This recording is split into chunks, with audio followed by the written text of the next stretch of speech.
Hello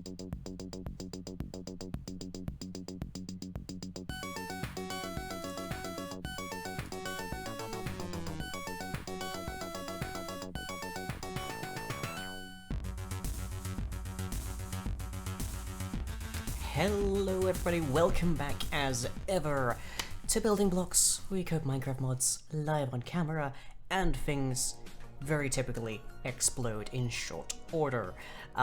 Today, we are chiefly working once again on the wargs and the wargs, which I guess is the birds and the bees.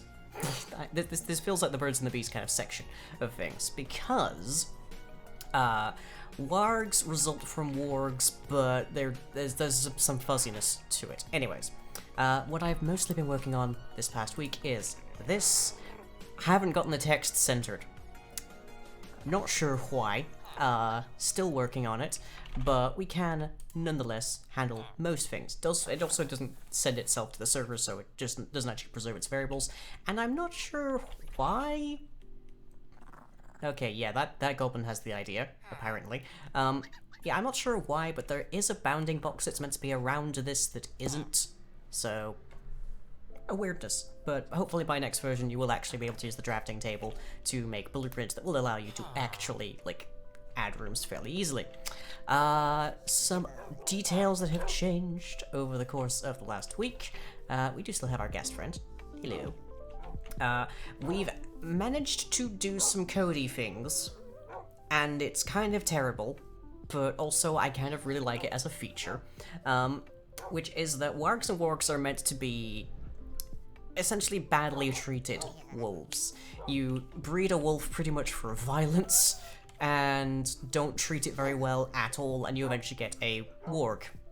And if you breed the wargs together, eventually you get a warg, which are the really big things that you can ride. But there's other consequences of animals being mistreated, and just all sorts of other things as well. But I'm not going to say this. I'm not going to say if your dog is particularly in this fashion, then you're a terrible person. But in some cases. So, what I managed to do is I used the new power of mixin and code injection to allow us to detect when lightning strikes, and also when fireworks go off. And if you have a dog, you probably know what I've done. Which is that in the event of either of these things, nearby wargs become panicked, and they make unhappy noises, and let's just set that off there, shall we?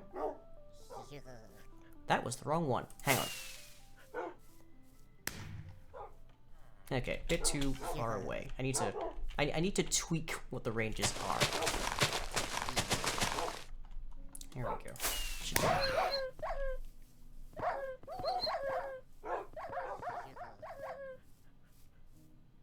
So, yeah, that happens. They start panicking, and they will continue for a random period of time, just sort of like randomly running around and yelping in that.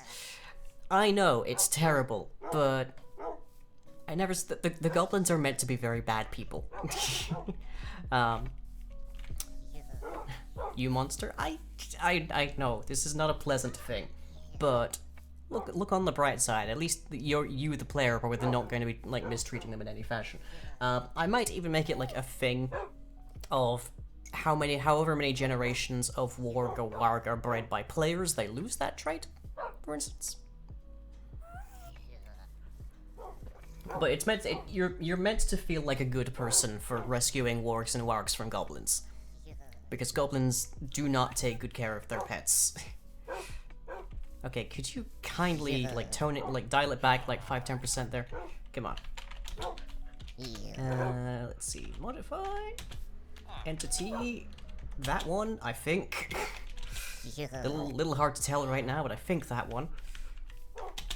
Set value to, let's say, 10,000.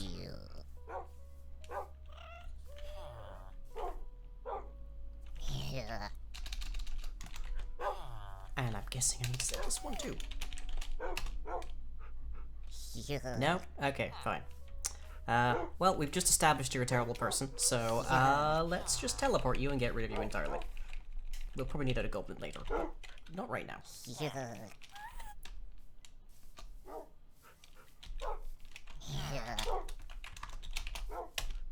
There you go. Goblin be gone.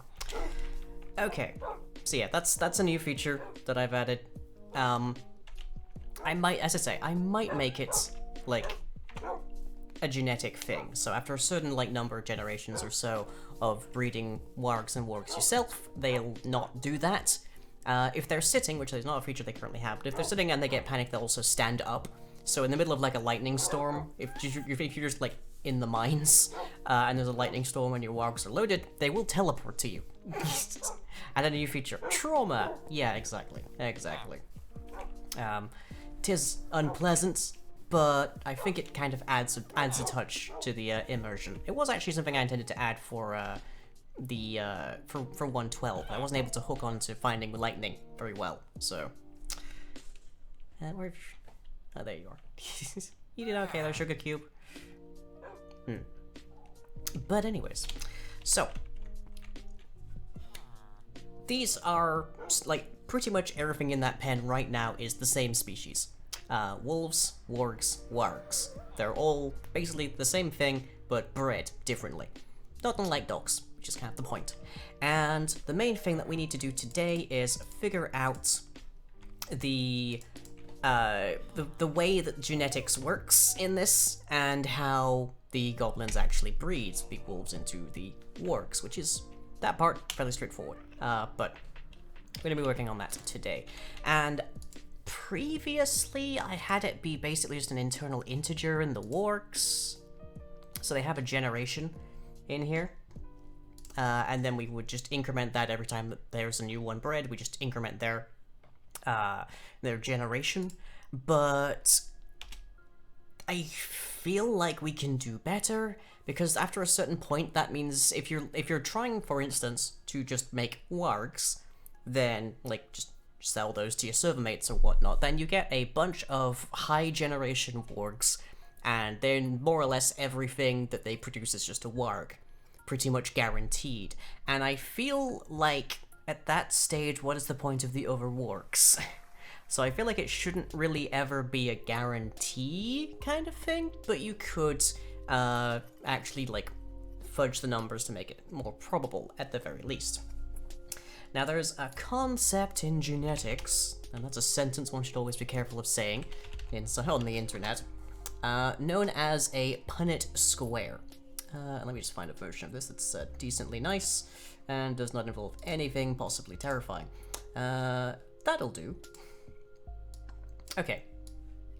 So here we have what's called a Punnett Square, and it basically defines that there are big red dominant genes and lower green recessive genes. Now this is not a full genetic model. Should be very clear on that. Most features in living creatures are defined by several genes, and if you happen to have chromosomes, they're defined on several of those as well. But what happens is you have this sort of cross-section, and from there you can determine the odds of a given gene being A, present, and B, active. So for instance, if it's a recessive trait, you need to have 2 of them. If it's a dominant trait like that, then you only need the 1. But even if you have the 1, and you are therefore expressing that trait, you then still have that recessive trait, which means that if you then breed, you have this exact situation up here, there's still a 50-50. So we can actually plug this together in Excel. It's the best genist. Oh, Dave, did you have to make that joke?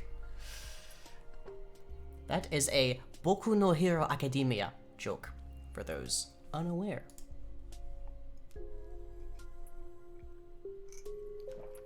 Okay, so let's assume that being a warg rather than a warg is a dominant trait. Alright, yes, just bleh. Okay, so we want, let's say, big W, little w. Big W, little w. So we get didip, and didip, and didip, and didip. So in that case, we would have, zoom in there so you can see it a bit better. In that case, we would have a 75% chance that 2 of the wargs would produce a warg, or something visibly a warg at least, but also a 25% chance that they are not. Or maybe we do it the opposite way. Maybe the recessive gene is what makes you a warg. What do we think? That seems like that'd be good to me. Another option is that we can have it be multiple genes are required to make a warg from a warg, which makes it virtually impossible for you to know exactly what combination you have to breed to make a warg reliably. But we don't want to go necessarily that far, because again, we want we want players to be able to make a warg, but we don't necessarily want to make wargs the full-blown expected consequence of mating two wargs together. So we're gonna try this.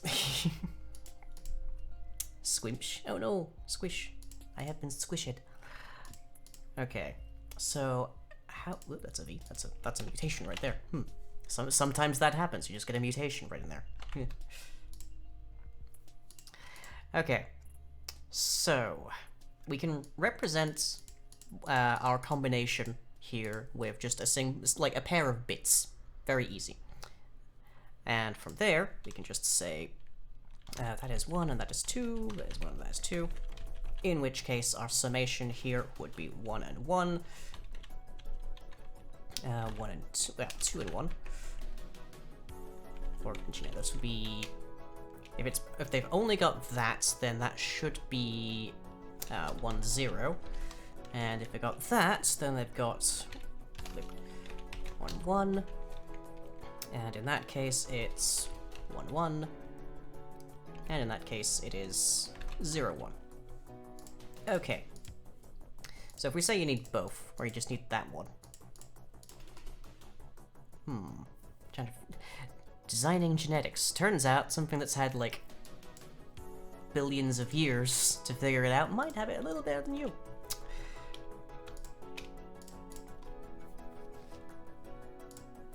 So let me just...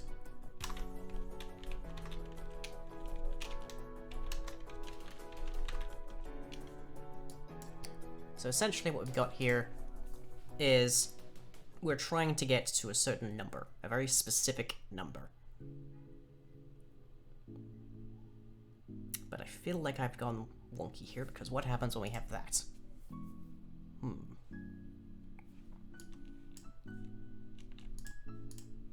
Plus that's just plain, do they have the genetics?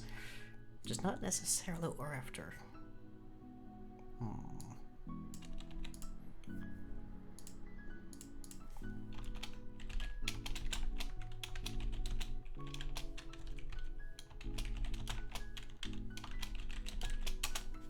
Yeah. Did anybody do this in school? Was this a thing that only happened in like my specific year of English school or something? I don't know.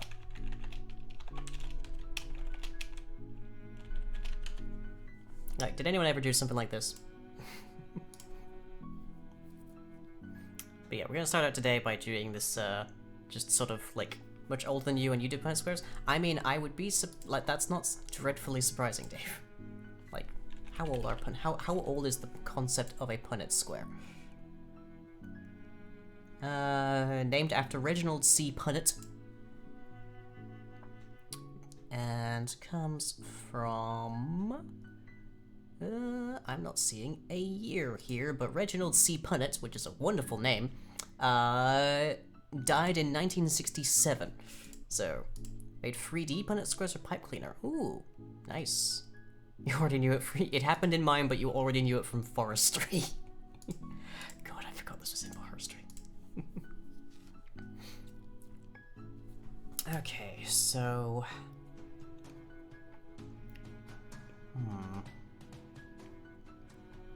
Let's presume that to make a warg from a warg, you need 2 of the recessive gene. Let's presume that being a warg is a recessive trait. In which case, we're going to need to check whether we have the dominant or recessive traits, and ideally, initially, most wargs should have exclusively dominant traits. But as you are breeding them, there is the chance that one of their genes will switch off, which for a warg doesn't mean anything because they'll still have a dominant one, so they'll still look like a warg. But if both of those manage to switch off, or if they manage to get to the situation where they are bred and the resulting child only has recessive traits, then you get a warg. You were thinking Punnett as in the plastic thinking that fruit comes in sometimes? Yes, that's what the stream title is a joke on. A Punnett of wargs. So, okay. So we only need 2 values, that's a tuple, quite easily. But from there, we need a tuple of booleans? I guess? Yeah, we're back to a pair of booleans, because we only have we know that they always have the both of them. Be interesting if you could lose a gene at some stage. That would raise all manner of interesting implications, but none that we're going to be interested in here.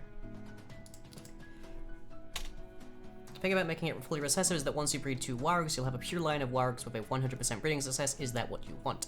I kind of like the notion that maybe wargs are like either sterile or just incapable of breeding.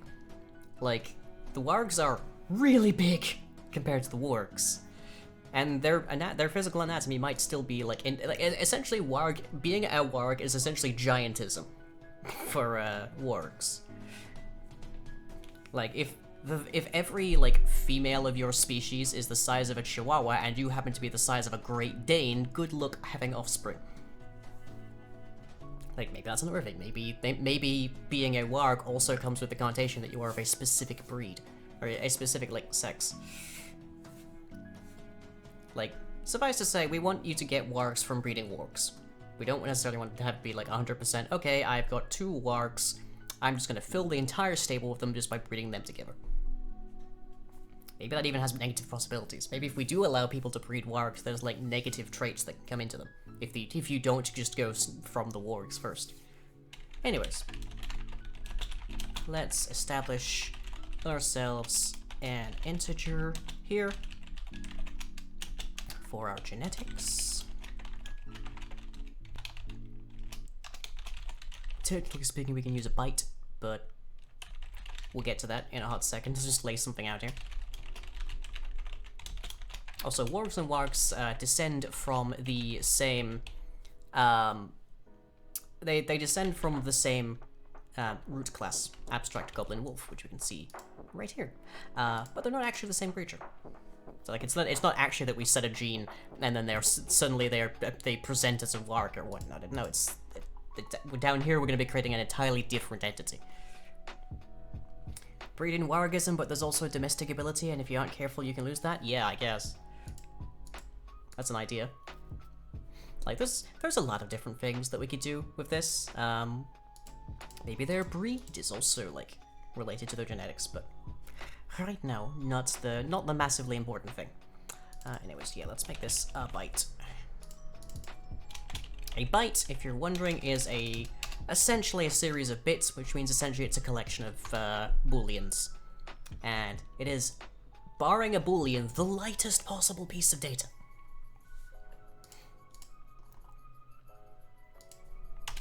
Okay. Public tuple, we're gonna want boolean. And boolean gets genetics. And a tuple is a fairly convenient thing. It's just a pair of values. Any 2 values.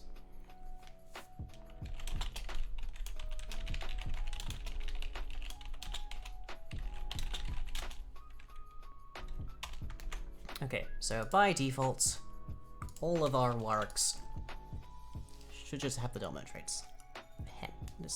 Okay, that is a piece of peanut skin. Bleh.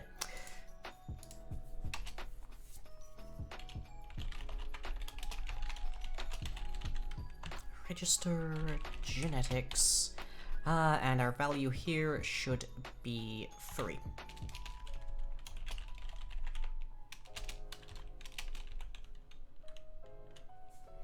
No, you don't like that? You'd think, of all the things, you'd expect that integer will be a thing here, but apparently not.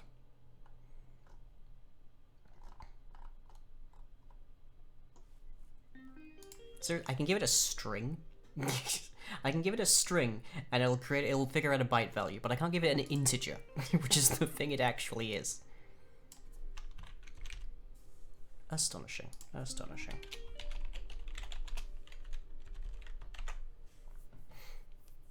Can I remember if wargs or wargs are the big ones? Sorry. The way that I remember it is that one scene from, I think, Lord of the Rings: Two Towers, where Saruman, in his wonderful, like, Shakespearean almost, like, speech, like, wanders down into the pits and says, "Release your warg riders!" So, a warg is essentially a direwolf, but a warg is actually rideable. If you decide to make them fully recessive, adding an extra percentage thing if it's double recessive to actually produce a big boy. Like, even with the 2 recessive genes, they still only have a 25% chance to produce a big boy, otherwise it's a medium boy. Well, in our case, we should be able to... Okay, if arg1.type equals vo entities warg. Okay. Yes, the warg riders, exactly. That's how I remember it, at least, personally. So, tuple, boolean, genetics A, or genes A, I guess probably more succinct. And boolean, genes B.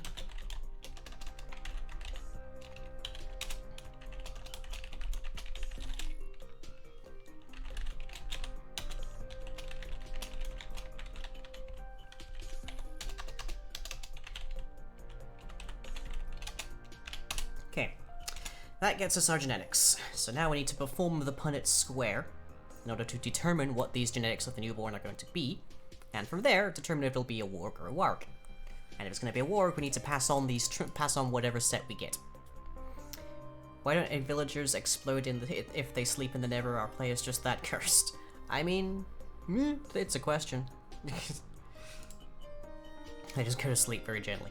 God, could you imagine if they did explode? Imagine Never Expedition, but the villagers explode in beds. Ugh. Of course, back then they didn't need beds, so... Okay.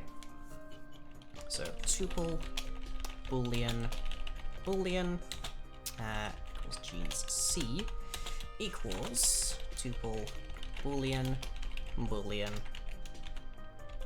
and get rng.next boolean. That's then genes A dot get A. Otherwise, genes B get A. And the same again.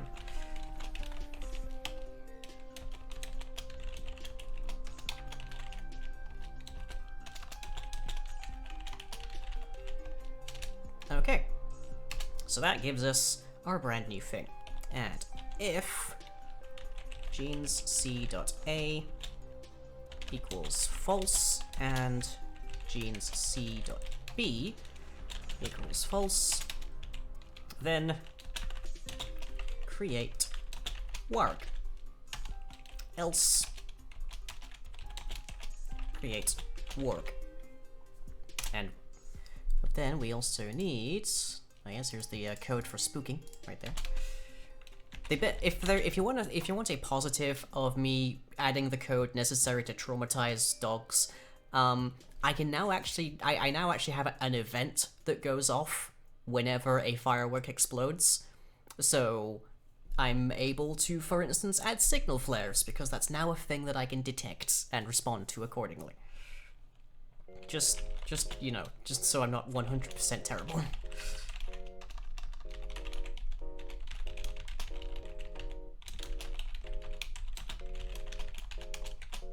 Okay. Doesn't do anything right now, but that's fine.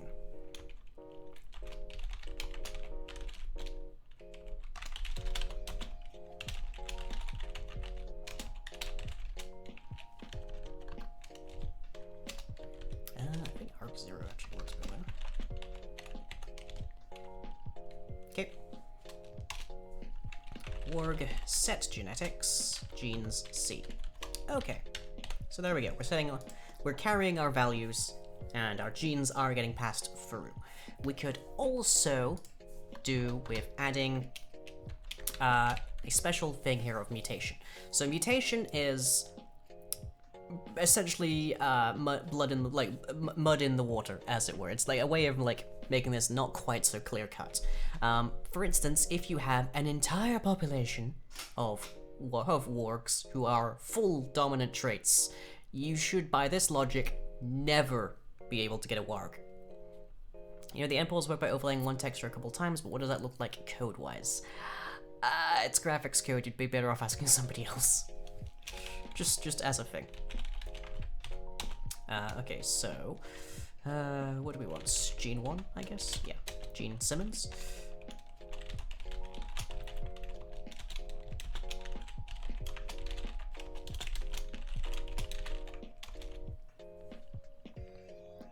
But yeah, I think Flying's probably the better person to ask for that question, Justin. There you go. In she swoops.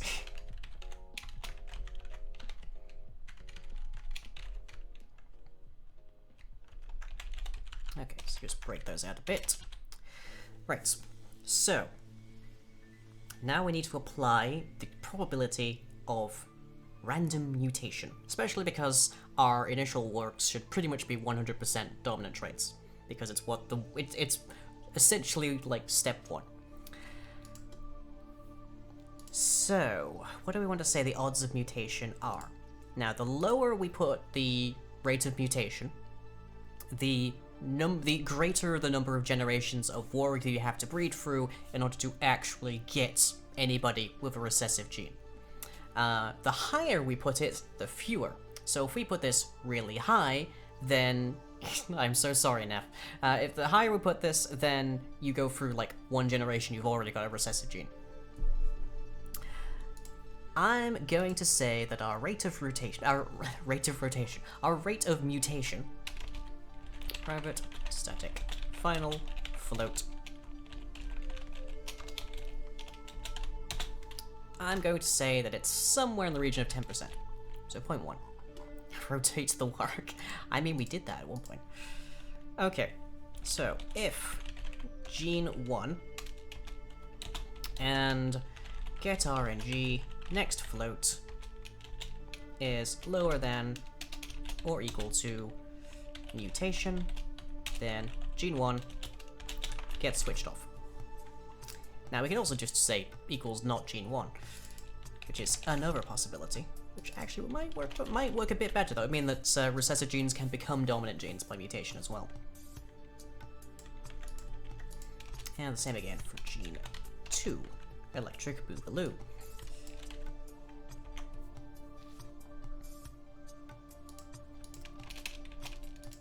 Okay, let's just actually create our warg as well.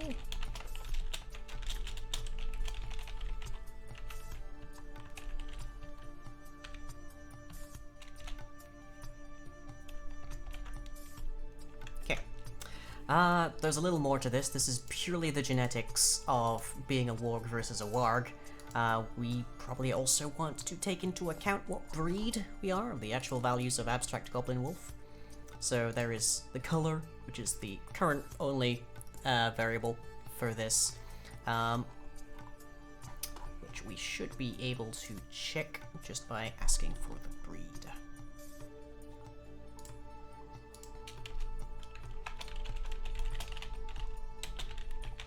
Have that. Player has joined the game. Yomi, hello. And offspring equals the warg. And down here, offspring equals the warg. Blip. Okay, offspring. And color, is it set as color or breed? I never know. Apparently it's not set as anything. Okay, hang on. Flying giving a wonderful account, I'm sure, of, and it is set color. Interesting. Flying giving a wonderful description of something I have not the slightest foggies about. Oh, because it's Ageable Entity, that's why. We need abstract goblin wolf up here. That's why we don't have it. Hey, buckets. Okay. So the integer we want to give this here is operational, depending upon our random again. So next boolean, our color, otherwise work2's color. There. And of course we also want to set their age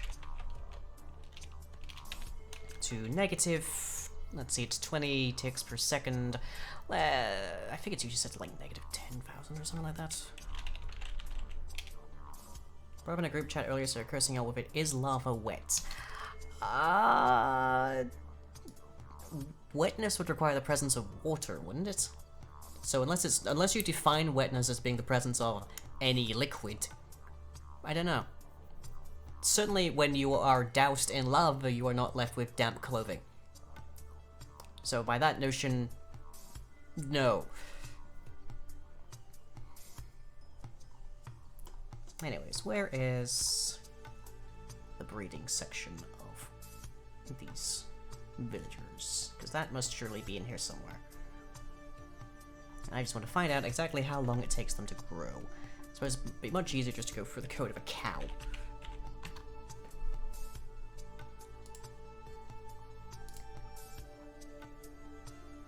You might think that, but no. Does that get auto set, I wonder? There's the ageable. There you are. Okay, yeah, it just gets auto set by the looks of it. Okay, that's fine then. I'm guessing it, yeah, just gets set to 6k. Let's see, 6,000. Good Excel open, might as well use it. 6,000 over 20, that's how many seconds, over another 60 is how many minutes, that is 5 minutes. Which is not much. Lava has too high of a surface tension to produce wetness? I would say wetness is a property of liquids with a low enough surface tension. Possibly. Basically, every property that I would assign to a liquid is not something that I would assign to lava. Like, even viscosity. The sheer viscosity of lava is, like, significantly higher than water. And if water is to be our benchmark for what is wet, then, yeah, lava is not. Okay. Right, so, we've got our genetics, including mutation, for creating a warg versus a warg. We've got our color passing through, so this should all be good. I will say I don't envy the warg mothers, because I'm pretty sure a baby warg is still huge. In fact, we can find that out quite easily, just by going in and editing their data. Something covered in oil is oily, not wet. Does that then mean that something covered in lava is lavy?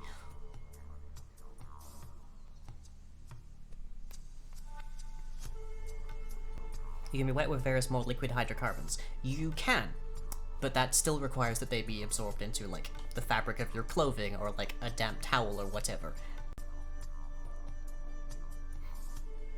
Lava doesn't get absorbed by anything, it's far too viscous. It's more like, I guess, honey, or, like something like that. Molasses. It moves a lot like semi-warm molasses, I think. Is something covered in hummus, hummusy, or dirty? It is dead to me, is what it is. Okay. Lava is a gem. Okay. Data. Modify. Entity. That one. Age. Set. Value. Negative 6,000.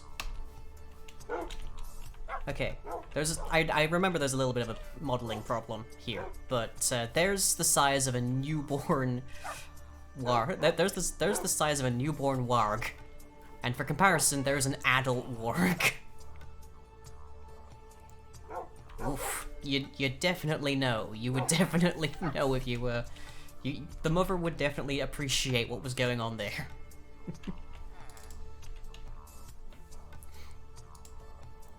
Gem is a rheological fluid. But okay, right. So now we need to actually store and set our variables here. So,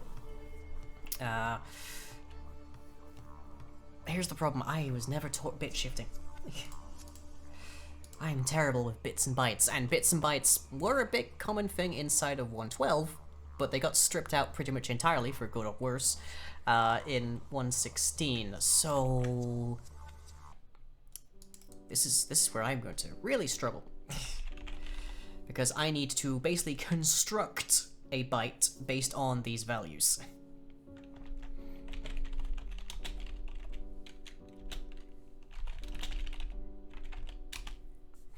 Flying will jump in. Oh, are you about to like quickly message me?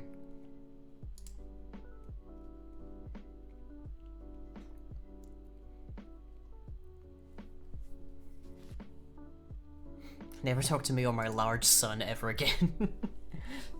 Yeah, wargs better give their mothers like some flowers for Mother's Day, some flowers and some chocolates. Like they better appreciate the hell out of their moms.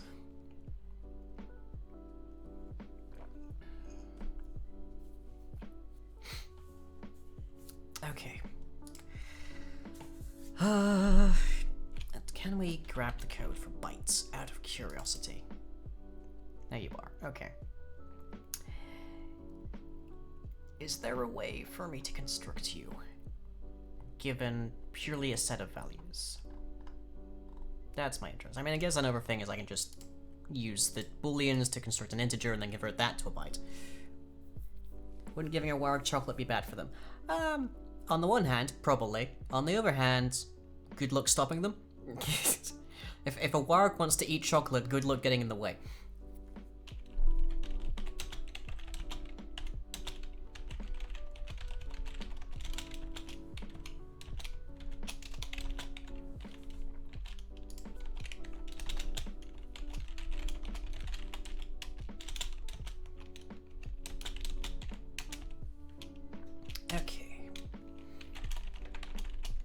That is the cheapest way that I know to create the value of a byte.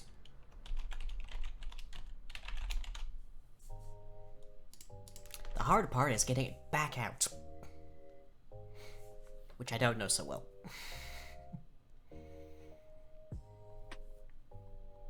And we also need a write additional and a read additional in here. I think how poisonous chocolate is also relative to the size of dog, so warg should be relatively alright, all things considered. You're not wrong.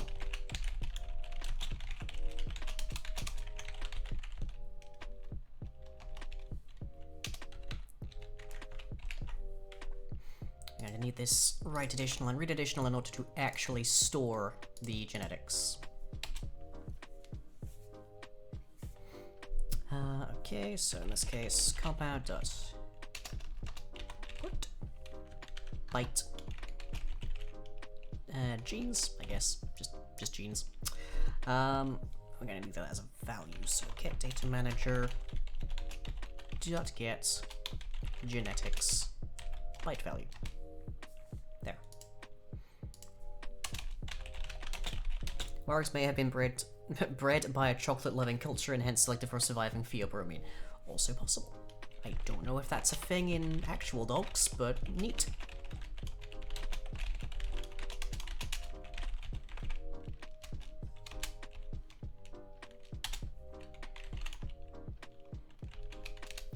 We probably want to have an overload down here.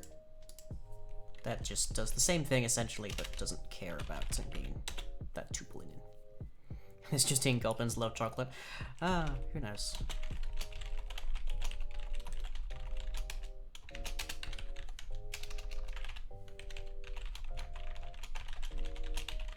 Strictly speaking, a byte, by the way, is overkill for what we're storing here. We're looking for 2 bits, 2 booleans. A byte, if I remember correctly, is 8.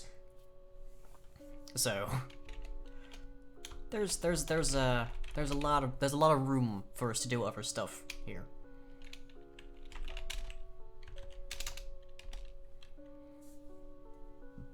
do a nibble instead? I don't think that I can. Oh hey, look! It's the banhammer, everybody! Amazing. That rarely gets brought out. Astonishing. Simply astounding. Okay. There we go. A rare display here in this wholesome Christian Minecraft programming stream. Right, anyways. Yeah, if I were better with bit shifting, we wouldn't need to do this tuple business at all. But here we are. So much room for activities. Yeah. Okay, so hang on. Byte val equals get data manager get genetics byte value. Okay. Now I need to figure out the booleans. So boolean gene 1, say that just for the moment, and gene 2, say that. Okay. So, let me see if I remember this.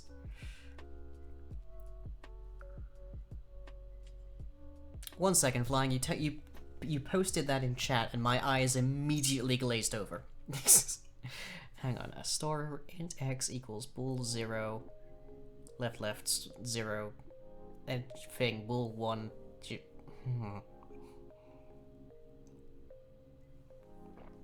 Maybe I was told bit shifting. I just immediately exploded out of my brain. Just ignited upon impact with the neurons or something. If I was taught bit shifting as part of like graphics programming, that would make a lot of sense as to why I don't ever remember being taught it.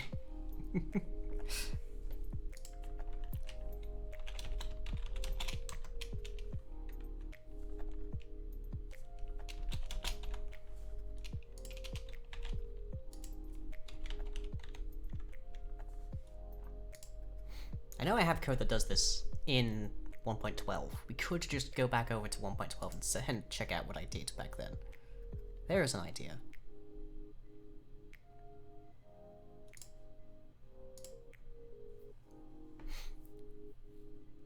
Deleted the memory in protest. Maybe. Okay, let me... Loop. Okay, right. Flying has sent this in a more readable, or a more digestible form. Okay, so the value is x, it's x ampersand brackets 0 left 0. Okay, in our case the value is val.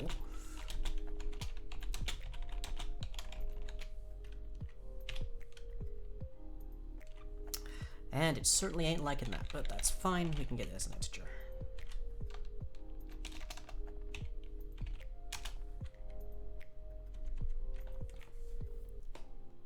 Interesting. Can I convert from int to boolean? Maybe making a tiny Java mistake, but kind of like complain. Yep, yeah, it does complain. But I'm guessing you were 90% correct.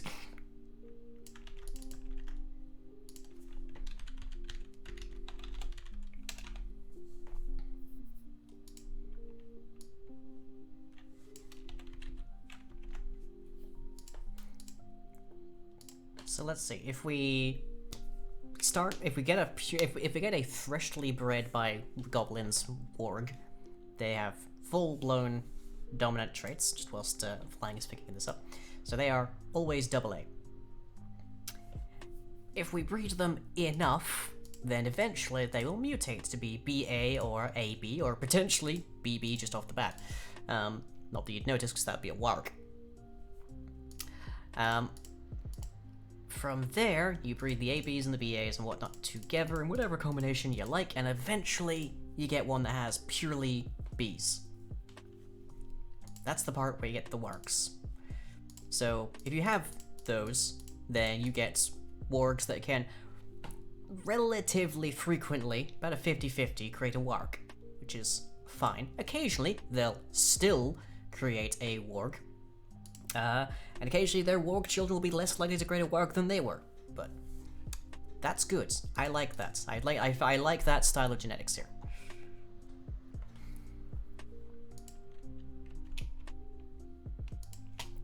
Okay.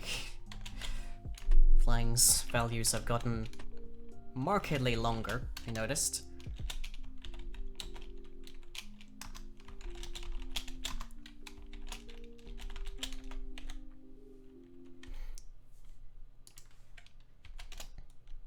Well, the compiler is fine with that, so I think that's on the right track at least.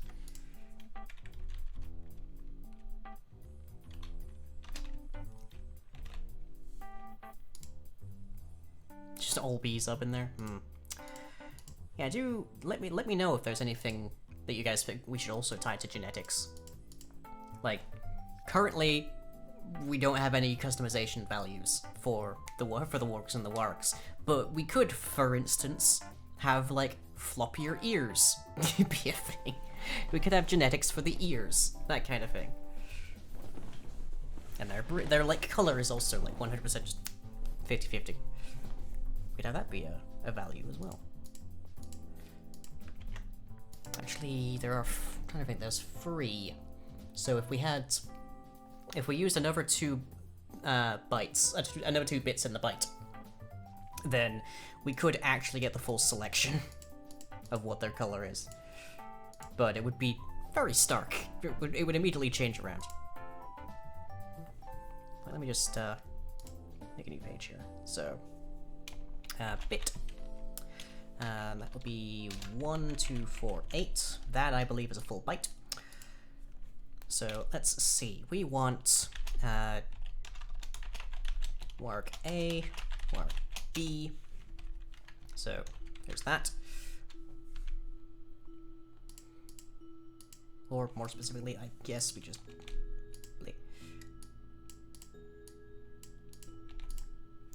Am I remembering it correctly? Hang on. The code actually spat out what the max value of a byte is.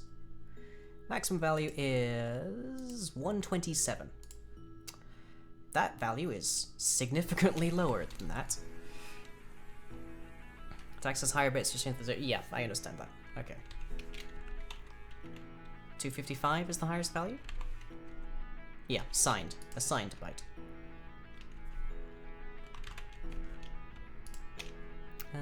So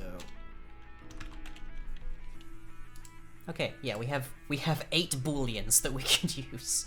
If we got 2 tied to whether it'll produce a warg, and 2 tied to like its color, we've got another 4 we could possibly use if we really wanted to make good use of all of this. Do you use unsigned ones for this, or else stuff will be odd? Correct. Yeah. I don't think we'll be doing that, especially since we're just using it as a set of booleans anyways. Okay. Anyways. What about a val? Can we set a val? So, int x equals, let me see if flying's code works properly for that.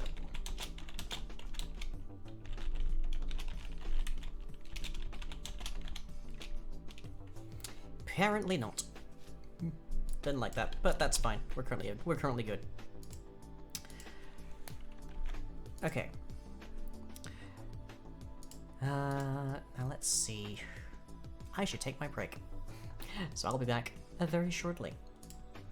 But real quick.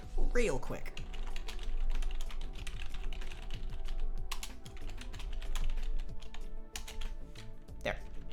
Okay. Catch you all in 10 minutes, everybody. Have a good break. Go grab yourselves a snack.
What is this place?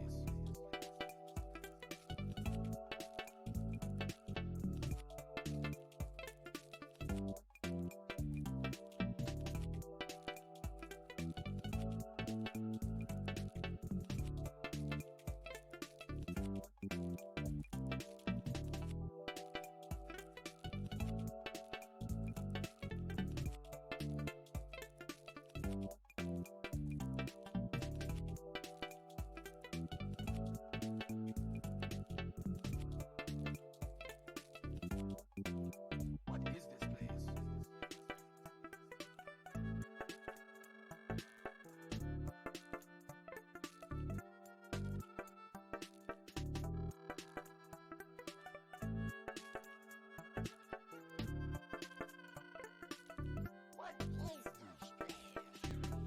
Welcome back, everybody.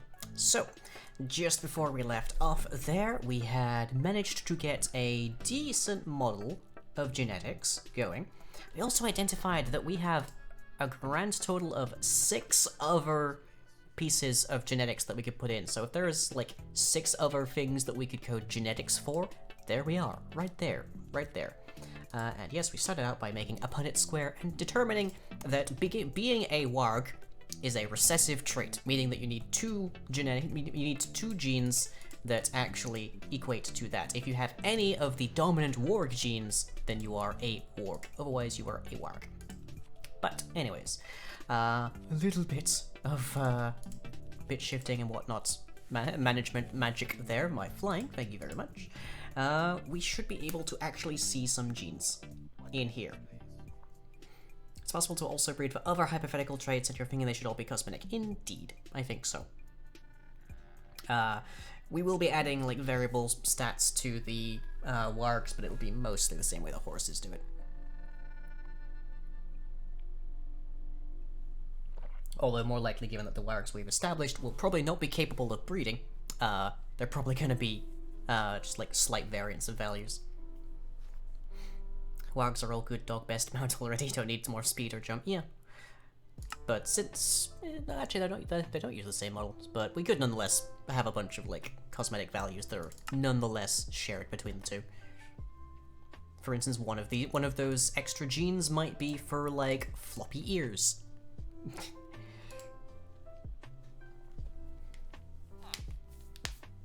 Okay. So here's a warg. Well, here's a warg to be exact. Even I'm messing them up. And there's a warg. Big boy. Recessive genes. Let's get your data and see what the genes say. We should see 3 for the genes. Let me find it. Genes 0B.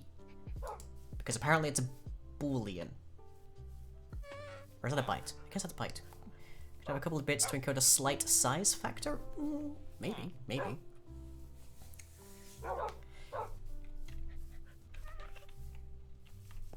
Regular warg and giant warg. Dear lord.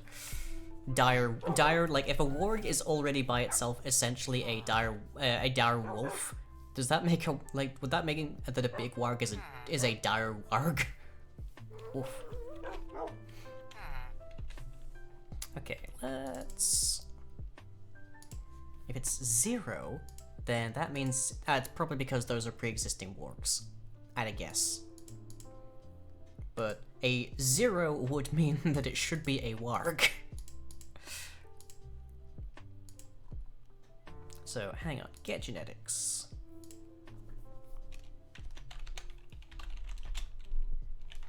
That's not what I want. Okay. I'm trying to think. If it's zero value, then it's both recessive, which means it's a warg.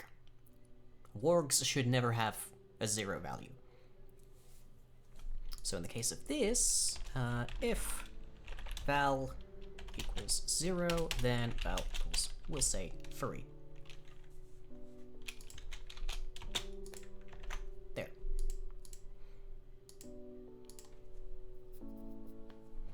We don't need to worry about that value for wargs because they're separate actual entity classes. So now when we check, those wargs should actually say free. But if we breed them together, they'll probably statistically still say free, but they might change something else. We could also the rate of mutation if we want to really heck them up real quickly. Like, right now it's 10%, so we'd have to theoretically breed 10 times to see one of those values change. Maybe it should be like 3 or 4.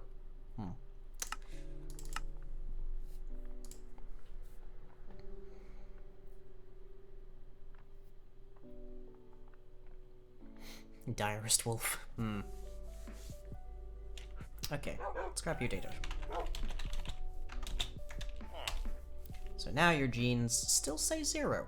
Interesting. Is that because we're just grabbing it rote from the thing here? Probably. Yeah, we're just literally grabbing the byte value. So it's being read as free in the code, but it's not actually being stored as such. Okay. Another slight oversight.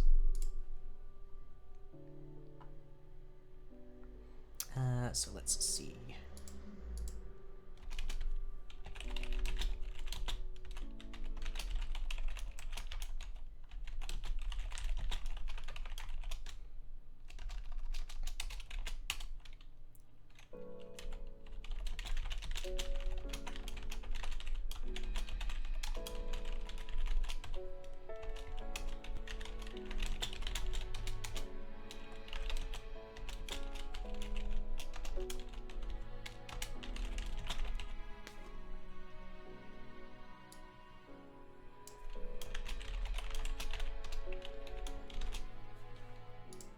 Okay.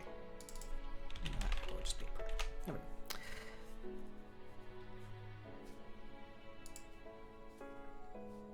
So if it's 0, it gets set to be all positives because wargs shouldn't have double recessive.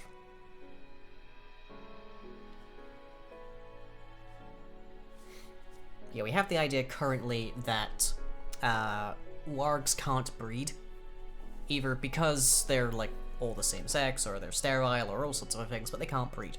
So you cannot just get a pair of wargs and just continually breed them together. You still have to deal with wargs. And you can certainly fudge the odds in your favor for making wargs out of wargs, but there's always the random chance that things don't produce that. Either because of mutation or because of genetics. Mules? Yeah, essentially. Okay, data gets it. Hang on, do you mind? It takes so long to type out this one command. Used to just be entity data, but no, not anymore. Okay, there we go. Genes, free. Mules, but they boof. Right. Let's see. So now we need to actually add the breeding behavior in order to make sure we can actually get to that point. And to that point, we'll also dial up the mutation to about a 90% chance.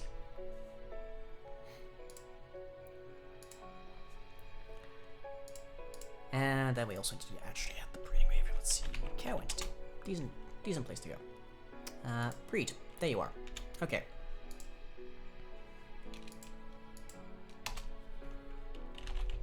Goal selector, add goal to breed, new breed goal. Now this. Does that work out the butts? Nope, it does not. Partially because I probably forgot a value. Yes I did. A speed value. Thinking cosmetics could be floppy ears, fluffier tails, or big paws. Oh lord. Would big paws increase their attack damage or their speed? I feel like big mitts would, like, kind of hurt more if they jumped on you or something. Okay, what's the cow use? Cow's values or just that? Okay, yeah. Should be fine. But we do probably need, yeah, the in-love factor. Okay.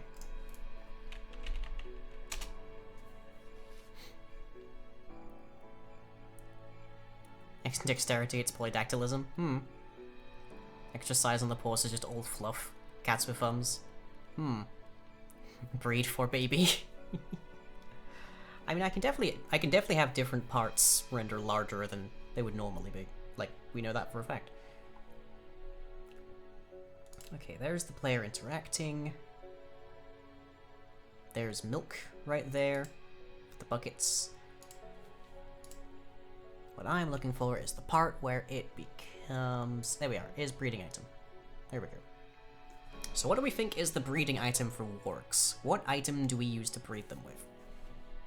Now I'm fairly certain I wrote down what that was for 112. Let's have a quick look. I think it might have been rotten flesh, actually. You love men and cats dearly? Oh. Okay, where's...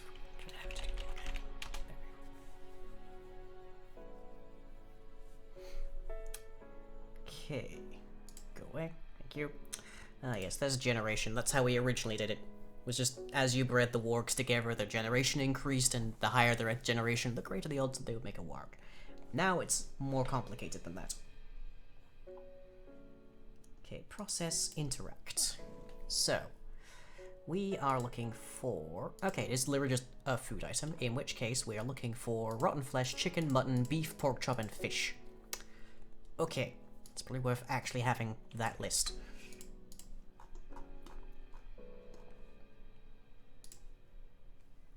Your absolutely terrible suggestion is the goblin ears food item speculated. So the goblins feed themselves to the... I don't know if I like that idea. The winning evolutionary strategy for human-adjacent species is be as baby as possible. You're not wrong. Right, yes, there's now many types of fish, isn't there?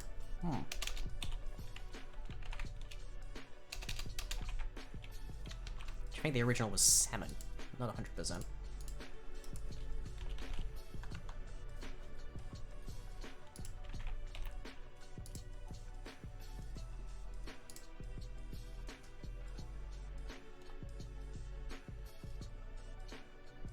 Just quickly having a quick ponder here to see what we got. Pufferfish. Should you be able to breed wargs using pufferfish? Tropical fish, maybe, as well.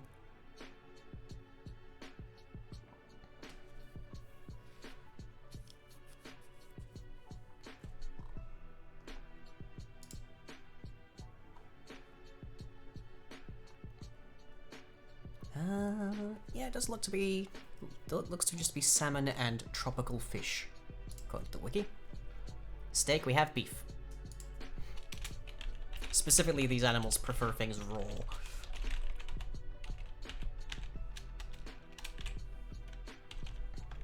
Okay. So now we need the is breeding item function, which is fairly simple, just a quick comparison. Just straightforward.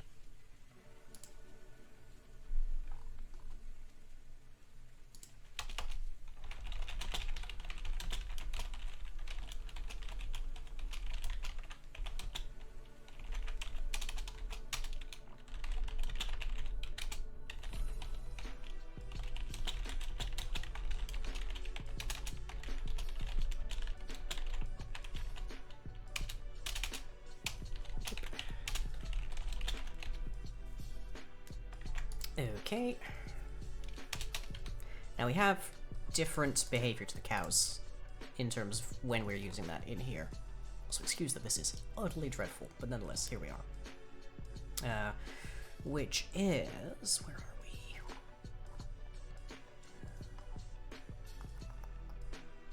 Present right there. Which is that they behave differently based on whether they're tamed or currently tameable or untamed, which is... They're tameable when they haven't seen a goblin in long enough, but right now we don't have that value. Right now we'll just assume that they're always tameable or tamed. So their food items are the valid thing. Well, you use bones to tame them. You use food to, like, do the other thing. For right now, we'll just presume that you can always breed them. For ease of other things to get... For ease of, there's plenty other stuff to do just yet. Yeah, this is an unnamed function, so let's just grab the thing. And I'm just gonna bring this over here. Does anything breed using rotten flesh, yet that feels fitting to them being bred by goblins? You're not wrong. Let's probably add that to the list.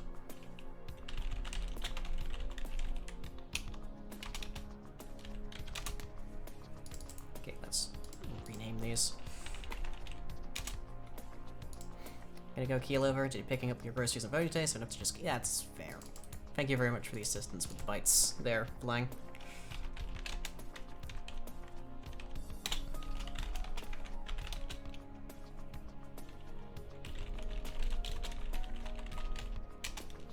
Okay, that gets our held item. So if held item, get item, but you know, if is breeding item, essentially.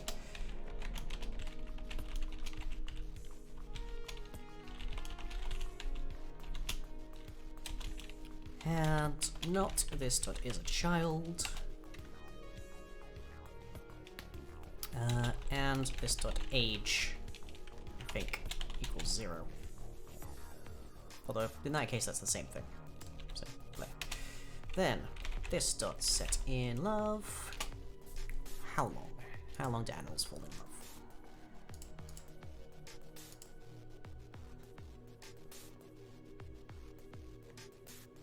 Set in love.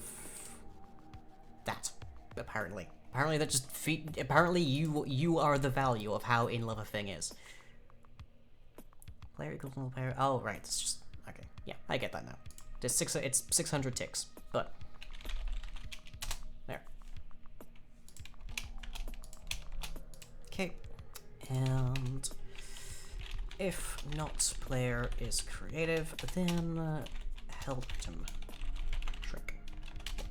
There you go. Maybe moral support. I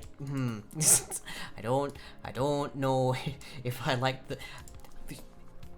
I feel like I would prefer that more if we described it as being the creature's wingman than the other thing. But anyways, there's a thing we need to return there, which is also undocumented. So there we go. Right. That should mean we can now actually breed wargs. And with a 90% mutation rate, that should mean the first time around that we get at least one changed gene. So we start out with purely dominant warg genes. We should end with at least one recessive warg gene.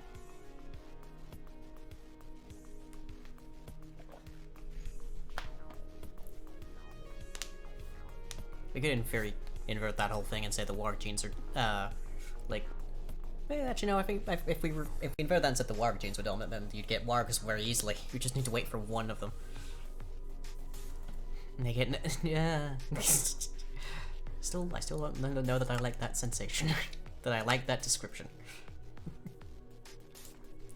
Given that this is less like getting your mate to speed dating and more like making sure that your mate has like cleaned their bedroom and has like access to condoms and lubricants, which is a bit more than I would sign on for. Okay, so salmon, because we know that we went with that. So, if we right-click on you and right-click on you, we got one. Okay, and we have already gotten ourselves a warg, so that clearly worked properly. Do I have like 2 extra in here that I can? I don't think so. But hey, it worked. That's a good sign. Do you want to know the context of that? Discussing why you need to pass the player who did the initiation of like breeding to the animal to set its like breeding value. Essentially. But okay. Fresh babby. We have fresh babby, everybody. Very good. Yeah, over here, Dusty. In order to set an animal to be in love, we need to pass it the player as a variable. We were trying to figure out why you needed to pass the player to tell it this. The actual reality is so that it can tell when you're responsible for a given animal being born, so it can give you an advancement. But that is still kinda strange. Kinda really strange, in fact. Anyways, let's... Oh yeah, we do have rotten flesh in here. We've got rotten flesh, chicken, mutton, beef, pork chop, salmon, and tropical fish. So basically, all forms of raw meat. And I think we can definitely take breeding out. Oh, we have to program fetching. I forgot that was a thing that they had. Ooh, fun. Anyways, Dusty, I think you've been around for most things, so I'm guessing I don't need to explain the genetics here. Anyways, let's dial down that. Okay, so let's say that we want to say that you have to go through like 4 generations of warg before you get a warg. In which case, we say that we want to target that, and there's like let's presume optimals here, so it's AB, and we need to take about 3 generations to get to a guaranteed then, so that's a 30% chance. We have 2 genetics, so we're gonna say that it's somewhere in the vicinity of about 15% chance. Okay. So that means in order to guarantee a change, you would need to go through... Well, let's see. 1 over 0.15. About 6 or 7 generations. But the bright side is you actually only need to like go through half of that. Maybe I should double that. Maybe that should be 30.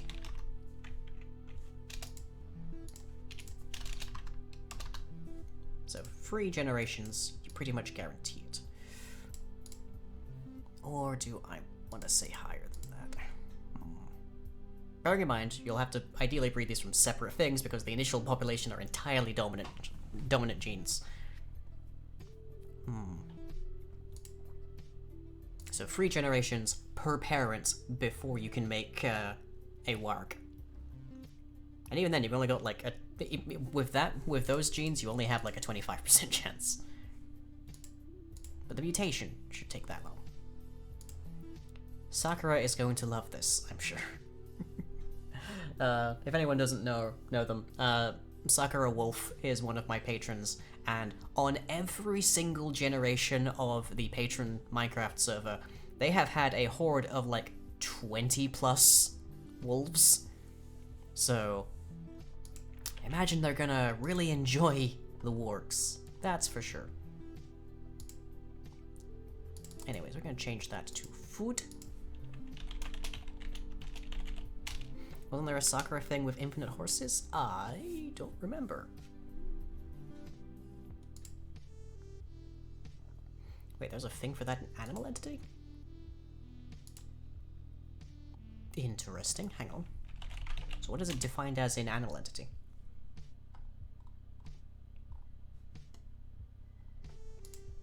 Just wherever it's wheat, apparently.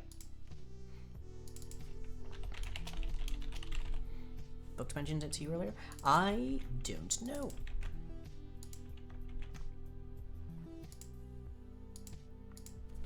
Okay, so if this dot is tamed, then we do the other stuff. Otherwise, we want to actually, well, no, the food item and being tamed is a different thing. So else if held item get item equals items dot boom, then we do the tame. Okay. We also probably want to have that set to, well, hang on, let's just flip. Growing age 0, set them to be in love. Still shrink it, provided that we, like, actually do the other things. Another thing is healing them. So if health is lower than our current health.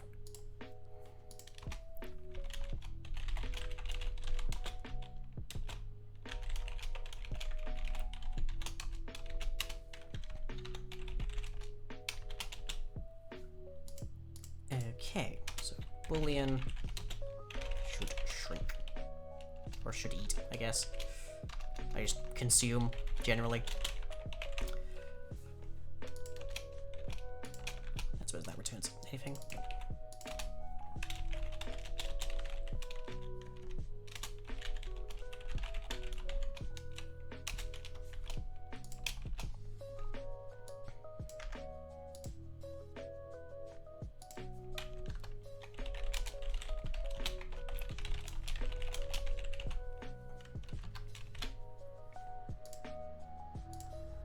Okay.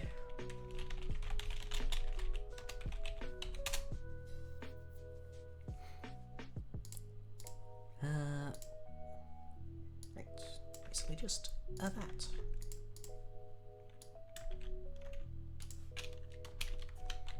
And I'm guessing item food is now food item.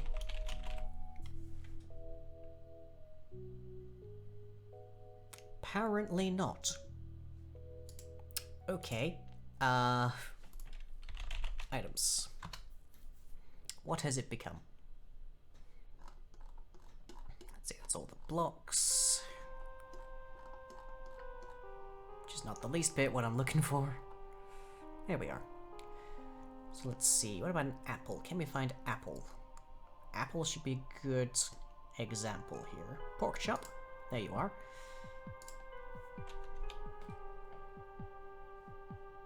It's a... Okay, apparently being a food is now an item property rather than part of being the item. That's weird. That is very weird. Okay, so... do we then just get the item properties? Get food? Sure. Get effects, get healing. That, I presume, to be what we're looking for.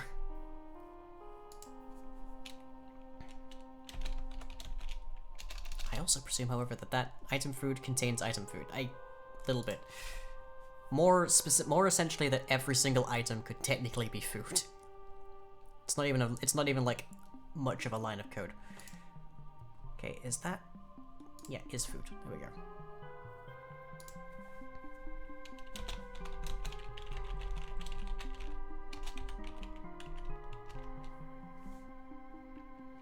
Okay, so there's the heal amounts.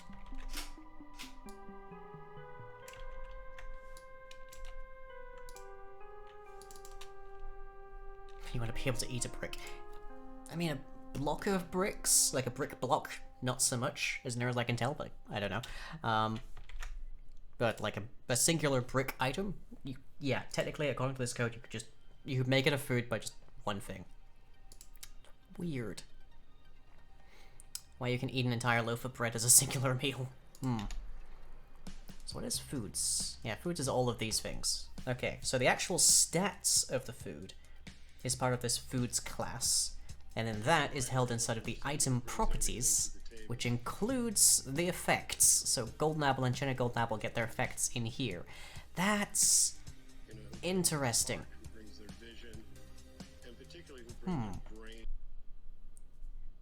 Have you ever had really good bread? Oh, I mean, yes, but ooh. I've had some really nice bread over the years. Okay. What an oddness. What an oddness indeed. So now we should be able to actually feed our wargs. We can't tame them just yet. But that is the next thing. So for that we need things like temptation. So let's go to wolf entity. Where's tempt? Tempt. Tempt should be in here somewhere, surely. Am I overlooking it somewhere? There's beg, I guess that's what it is. Yeah, we don't currently have begging. Okay, this is specific to wolves. Yes, so we need our own. Which, not that hard.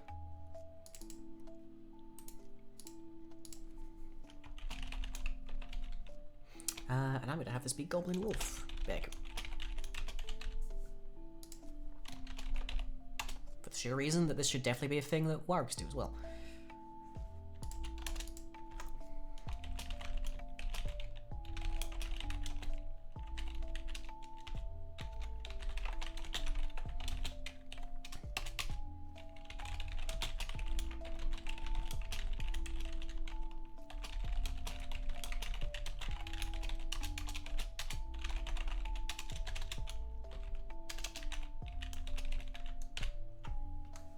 In entire bloomers because they were that good. I mean, you know, if you want to find some like edible pants and really enjoy the heck out of them by yourselves, that's entirely fine by me. Oh wait, it's abstract, not entity. Boop. The joke is that bloomers also mean a kind of underwear. Okay, I'm just going to drag this over here.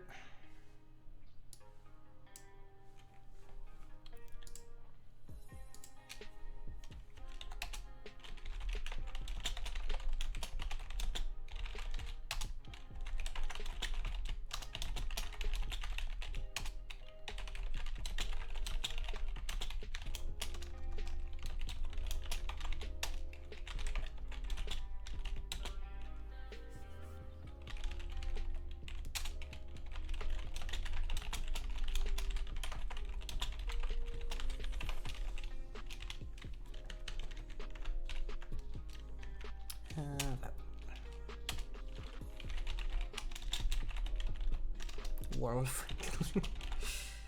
Wolf in entity worlds. Thank you.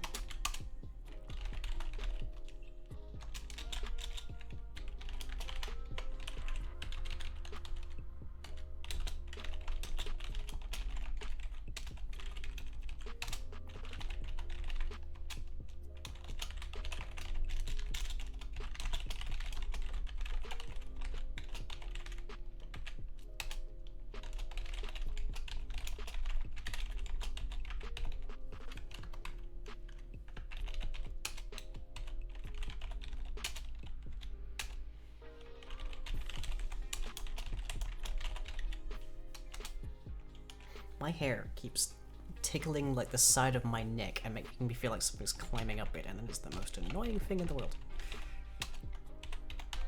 Downsides of long flowy hair, I guess. Oop.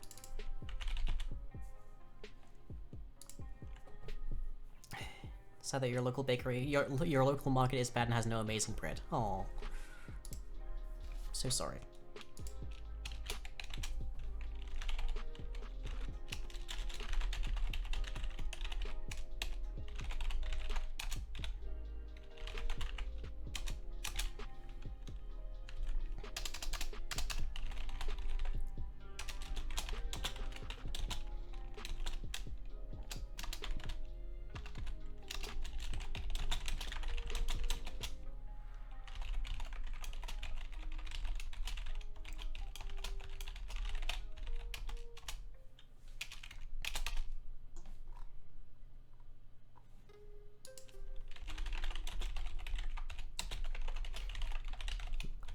I'm being very quiet while I type this out, I'm afraid, but I really just want to get this done post-haste because I want to be able to hold out a bone and have basically that entire pen of wargs and wargs just like tilt their heads to the side. Interesting tidbit of the code here. There are 2 values in hand, to the best of my knowledge. Let's check, real quick. Yeah, main hand and offhand. But there's a loop here. You know, with 2 values, you would typically just say if this and this, or this and this, but the fact that it loops there, and I can guess why they've done it, but the fact that it loops implies that there are more than 2 hands, to me. Imagine a player with like 18 hands or something.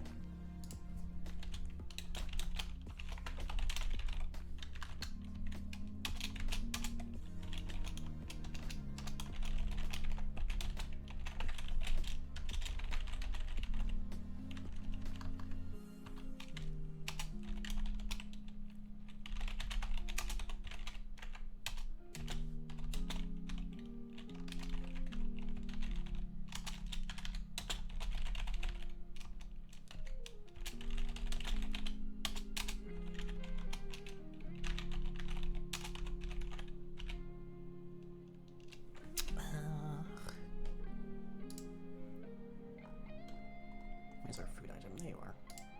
That's public. Why did I not be able to see that then? Oh, because it's part of the warg. Oh, of course. Well, I guess that should be shifted into abstract goblin wolf then, because we're gonna need that for we're gonna need that for healing up the wargs as well. Oh snap! New hand just dropped. I mean, if there's a snap, then I imagine it would.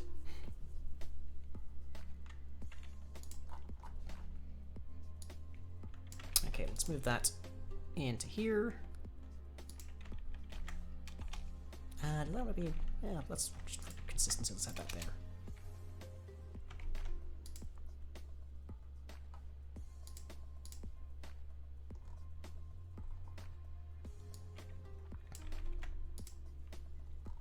There we go.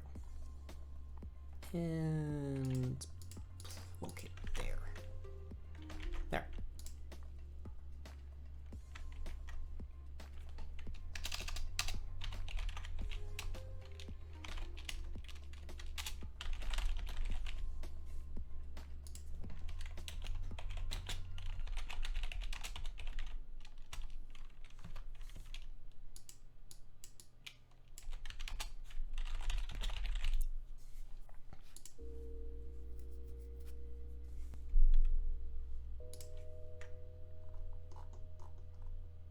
Nibbling booties work. Yeah, I just remembered that with their fetch. There is a chance they'll damage items that they fetch. I just remembered that from the 112 code. Because there is a fetching behavior for wargs in 112.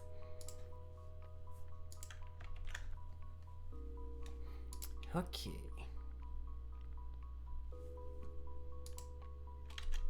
That is another feature I have to code. Yeah, I'm just trying to get this quickly hammered out before my next break.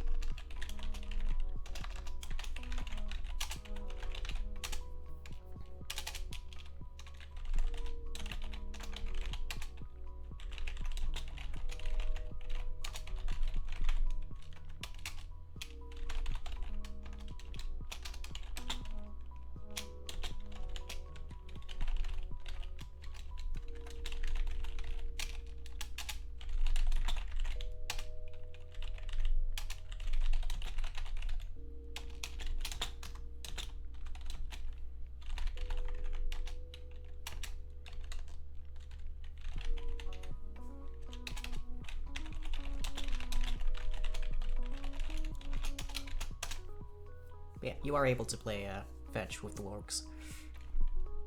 You probably could play it with the wargs as well, but I imagine they'd be more interested in just eating whatever they picked up instead of just damaging it slightly.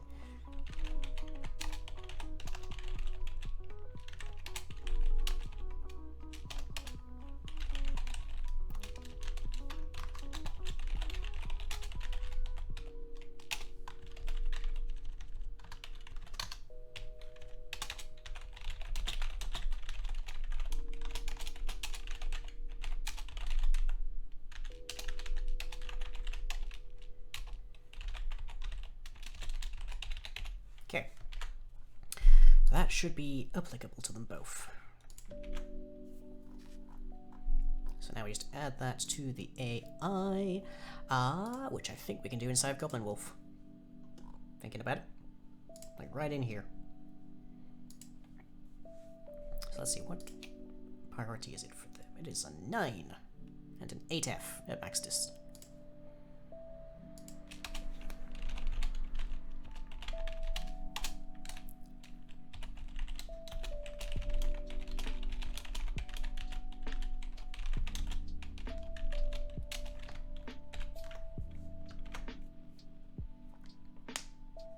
Okay. So now, if we go into the pen and we hold out a bone or a food item, then we should see pretty much all of them actually do that. That's also another thing I forgot to do here, is if either of these input wargs are tamed, then the resulting offspring should also be tamed.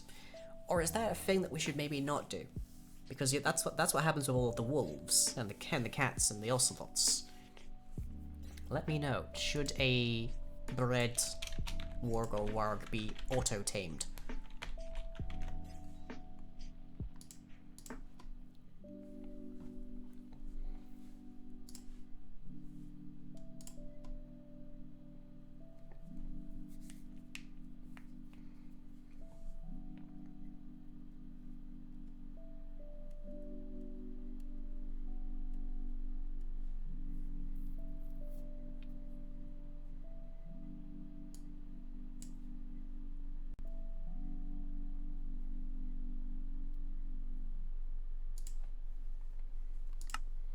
Okay, so ostensibly nothing inside of the pen is tamed, because that's a feature that we only just implemented, so any existing ones should not be.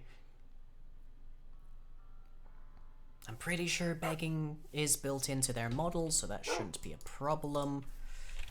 So if we just grab a bone...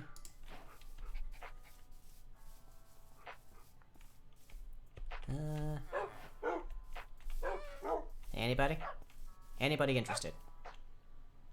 Anybody? No? Not the least bit concerned. Even the wolf. Have I forgotten something?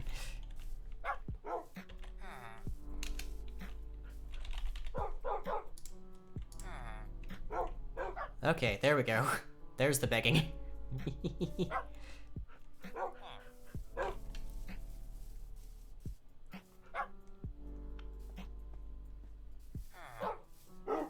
Yep, everybody's got it.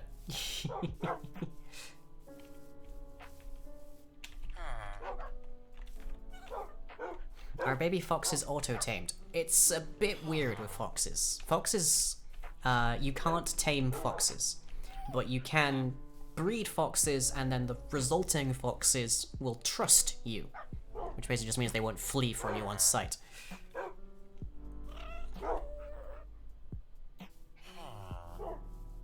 Well, I guess I know how large this pen is now. It's about 9 blocks.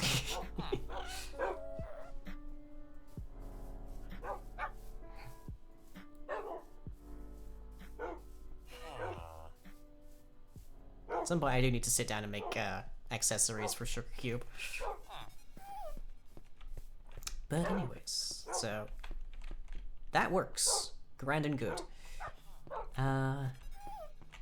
We don't have the code for taming in there yet, but begging works. Hurrah. I did exactly what I dreamed it would. Wolves seems the appropriate thing to take code from. Let's see. Action result. There you are. That's dying. There is the bone. I don't know what... Angerable? I'm guessing that's wherever they have an attack target. Yeah, it's where they're angry. In our case, that would be how recently we saw a goblin. But anyways, so round next free. So it's a 1 in 3 chance per bone. You wouldn't know it from some wolves, but apparently it's a 1 in 3 chance. Clear path, set tame, set attack target null. That is the setting to sit, and that is a state value, which is this. And I'm not sure ID equals 56, so it's not that. I'm not exactly... Okay, if ID equals 8, which is not neither of these. This is just a value that doesn't get used, apparently. Okay. So, if... oh, there is a thing in here, actually, of... We haven't checked if it's tamed. So, if it's tamed and it's a food item, then you can breed / heal them. Notable, you can... you can't do both. You can only do one of these at a time. So, you heal them up to full, and then you're allowed to breed them. You can't breed injured wargs. Which I'm kind of okay with on an ethical level. So if... It'd probably be best to have that in a sub clause.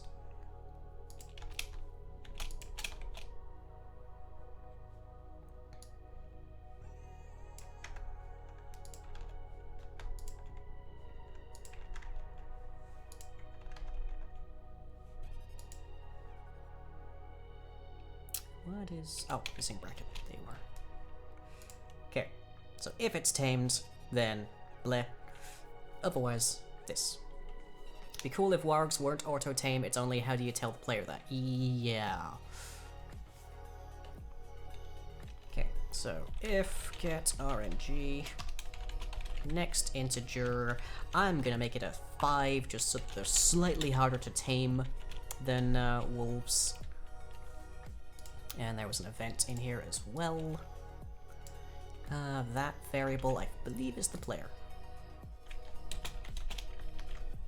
Which we renamed for the purposes of making anything make sense.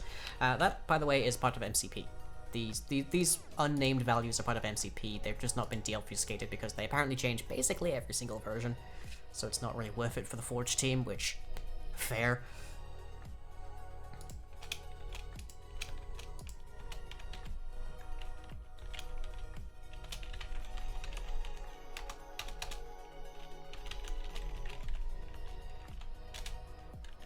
We could be really mean and have it actually randomly change how many bones it takes whilst you're taming them. Like, maybe you only have the one and you right-click it and they just take the whole thing, but also maybe you have a stack and it takes like 30. Like, maybe they just eat as many bones as you give them. Just eat the whole stack. This warg ate the whole plate. Okay, set tamed by is our first port of call. Player. Okay. Set attack targets. Also needs to be a null. Let's just bring this over to here because we're taking the code from it anyways. There.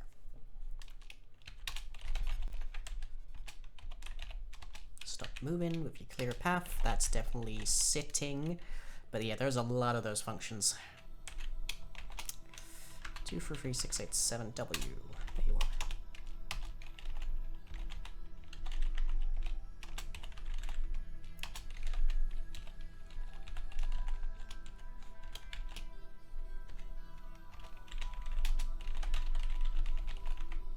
I presume this is the thing that spawns love hearts versus, like, smoke particles.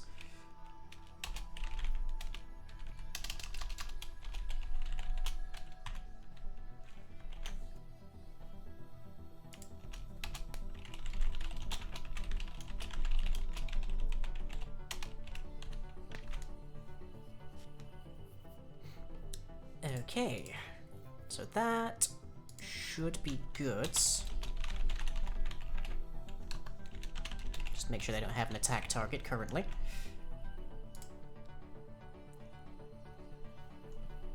Alright then. So now we should be able to actually tame them. Only the wargs, not the wargs currently. But untamed wargs and wargs can be openly reclaimed by goblins, is the full intent down the road. So if a goblin tames a warg, then they're free to use them in battle or whatever, they're free to ride wargs into combat. But if you, like, isolate said wargs and wargs away from goblins for long enough, then they become tameable.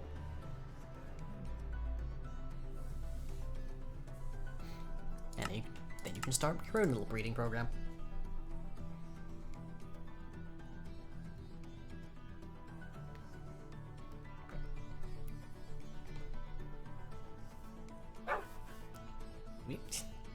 Come on, you two. Okay, we're in creative mode, so we don't need to worry about using these up. Let's find out. Okay, so it is that. Okay. And you don't have a sitting function right now. So right now you believe you're sitting, which is another thing we need to do. But I think that will take just long enough for me to be into my next break. Sitting is a little weirder for mounts, but it is an important thing for wargs to have. Let's just block sitting in here as well. Okay, we've got begging. It works.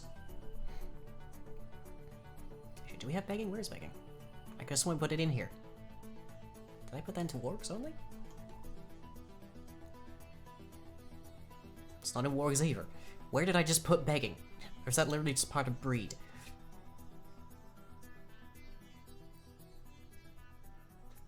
Ah, there we go. That's where it is. Okay, I'm just blind. Never mind. Okay, severely dramatic music going into my second break. So, go get yourselves a snack, grab yourselves a drink, and I'll see you in about 10 minutes.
Welcome back, everybody, to the final hour of our evening, and we are just currently working on sitting. Now, believe it or not, we actually apparently had this going already. We just didn't have the keys to actually make it stop.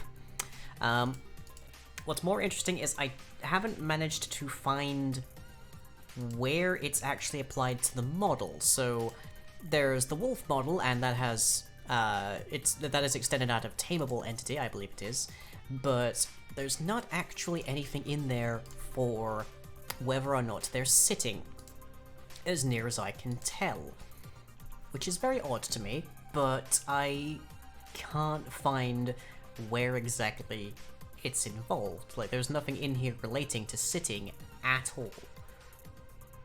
Just very strange. Don't know. They should absolutely be like in here, but it's not, and it's also not in ageable or tinted ageable, which is the thing that makes them go darker, that kind of thing, when they're wet. Yeah, just not referenced anywhere. This is literally all of the references, and none of it is client-side. It's very strange to me. I don't know why that would be, but oh well. For the time being, at least, it's fine. It's also partially because they only really do this on the client side, but yeah, it's confusing. It's weird. I'll have to dig into that. But we should at least be able to check the setting part. Or maybe it's just not carried into their data. I don't know, but bleh. We do super, so yeah. A mystery. A mystery. Do wolves still sit, people who've played 116 more than I have? I'm fairly certain that they do, but maybe I'm wrong. Who knows?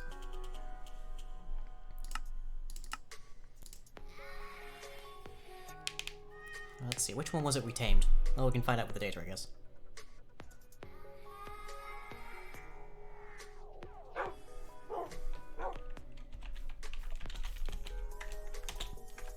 This one? There's its UID, resistance. Oh no. Okay. And are you sitting? Yes, you are sitting. Apparently. There we go. Okay, your codes for sitting are apparently switched on our end because you weren't made to sit.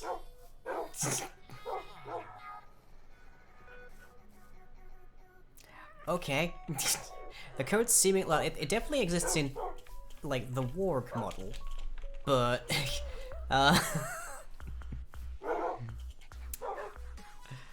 well, that's just entertaining, isn't it? the good old butt scoot. I presume you'll yeah, you do teleports.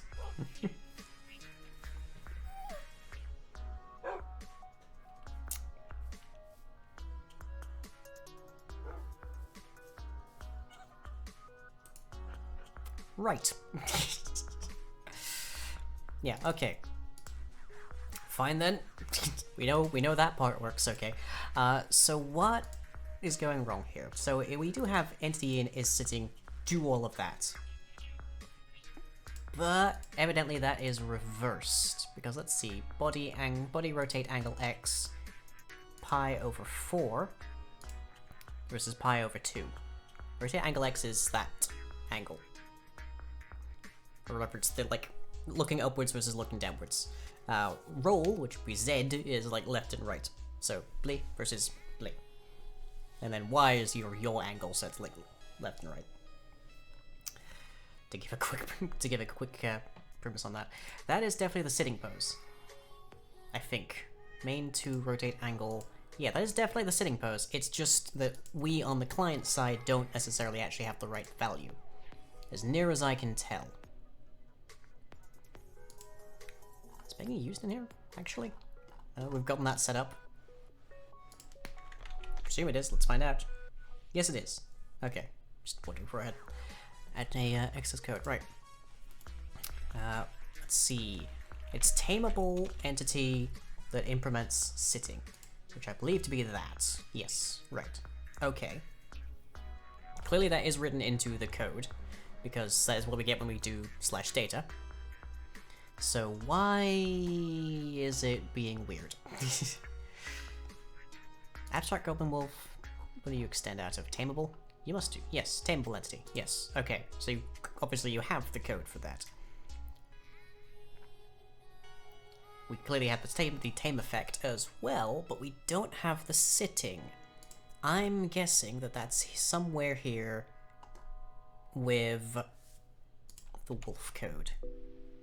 I'm guessing there's somewhere there is a thing in here that changes our sitting. Now, what does ID 56 do? It just sets that. Okay, that's related to shaking then.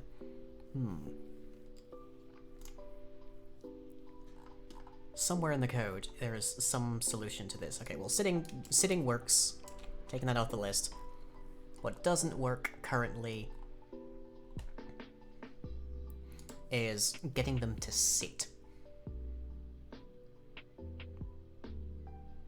What we could do is just make it so that they're... Oh, my brain's going. What we could just do is make it so that they have a state. They have, like, whenever we set them to sit, or not sit, I guess, we can send out a different state, so updating the will process that. But there should be something in here that sets it quite happily. And I have not, as yet, found where that is. Because there's that. Is that referenced anywhere I'm not seeing? Or is that's purely inside of here? Okay. That's the set sitting. That is sitting.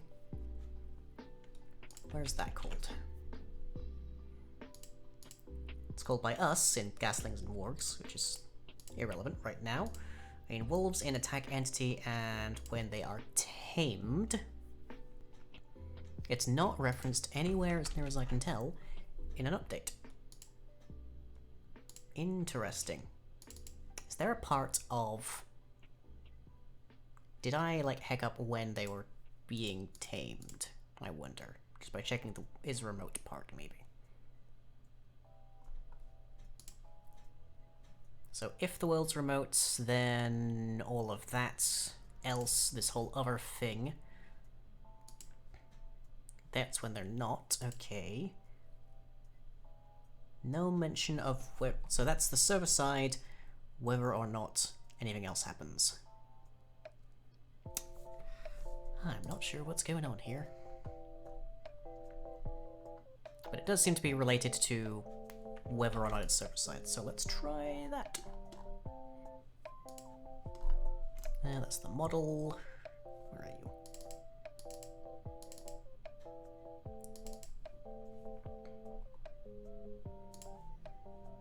you? Okay.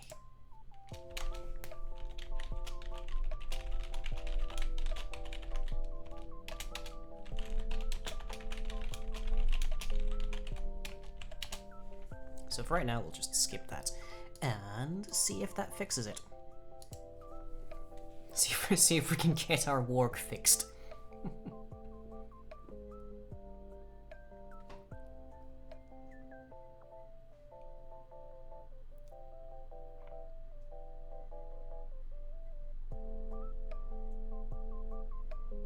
So we can tame them, we can tame them, we can breed them, we can feed them, and whilst we're breeding them, we'll occasionally get wargs. Which is good. You have at most, I think it's a 25% chance to get a warg. We can work out the details in a hot second. And at minimum a 0%, because neither of the parents has the recessive gene. Well, I guess there's still strictly speaking, a percentile chance. Okay. Yep, good, you're wondering now. And if I do that, you'll stop. Yes, but you haven't shown your animation.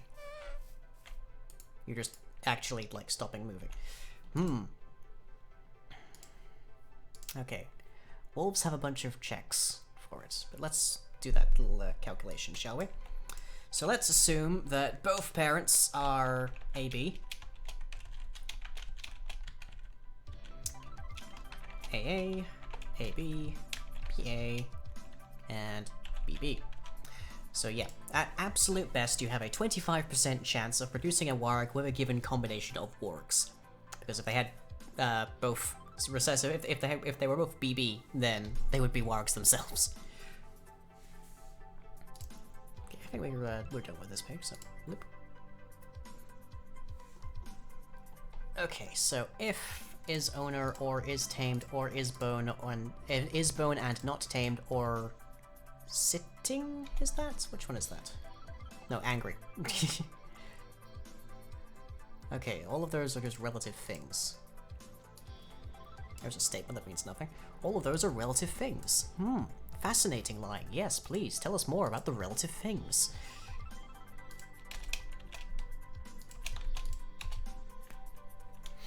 So, if, let's see, flag.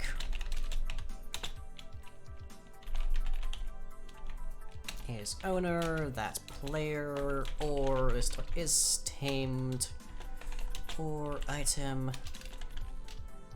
Nope. The held item, thank you very much.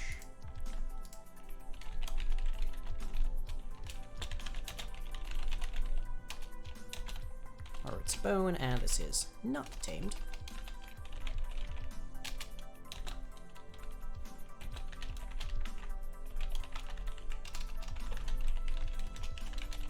And is not currently engaged in attacking something.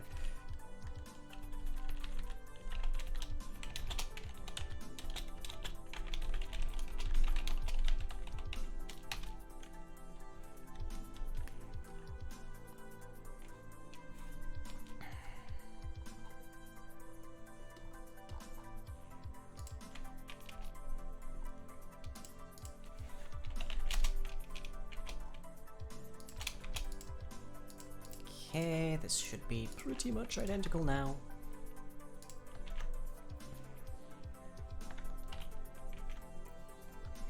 So if this doesn't get them properly sitting, then I'm not 100% certain what will.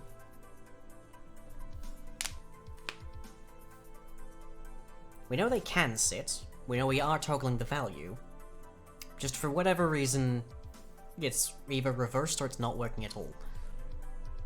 I'm still not sure exactly how wolves sit, because it's not referenced in their code anywhere. It's very strange. It must be part of their flags?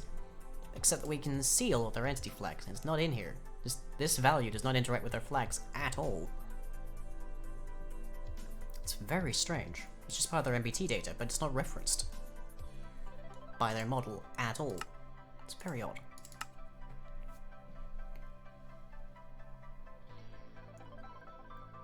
The most bewildering Minecraft mystery. How do wolves sit? Okay. Data gets entity U. Currently sitting, apparently. And not sitting.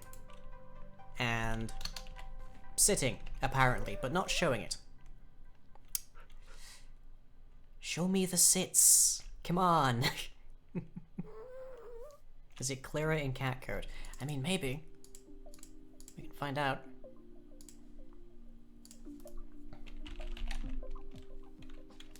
This will be cat model.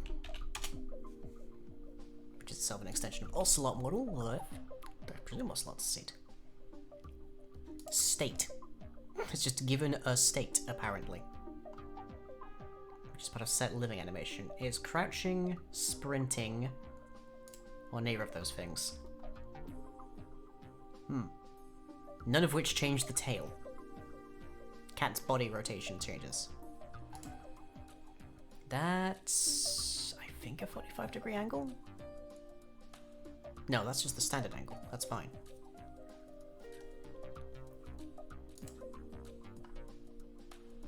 So there is no relation to sitting inside of cats either, as near as I can tell.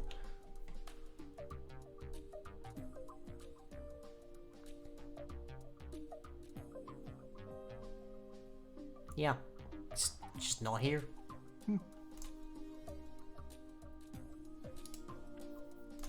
I have no earthly idea of how exactly animals do the sit.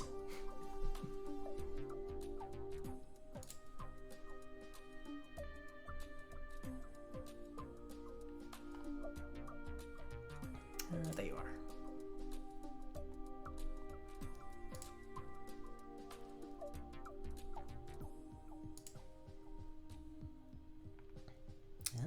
tiles. I don't see. There they are. Okay. So set entity state 7 or 6. Those are related to whether or not there's the love hearts going on them or the smoke particles from a failed taming. All you know about Minecraft code tells you the same function is differently coded in each mob. Wouldn't be a surprise, really. And I don't see anything related to their just handling status updates there. So yeah, this is very strange. You would think that it would be in here, but sure ain't. And let's see, write additional, sitting, right there. Write additional, read additional.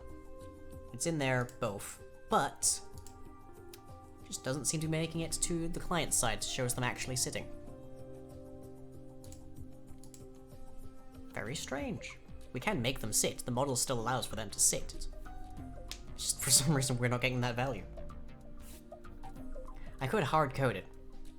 I could literally just give Abstract Goblin Wolf a data manager boolean for whether they are sitting, and then just every tick just update that to whatever the value of is sitting is.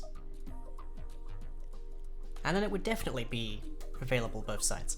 But it would also be coding for something. It would be a band-aid code for something that I just don't know how it's working or why it's not working.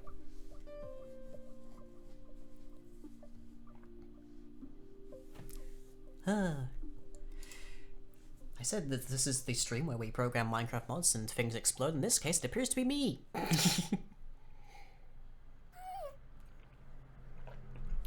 Ain't that the truth? So yeah,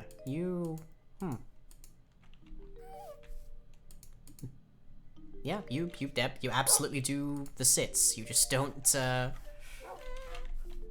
you don't show us doing the sits. Very odd. Also, yes, Dusty, I see you.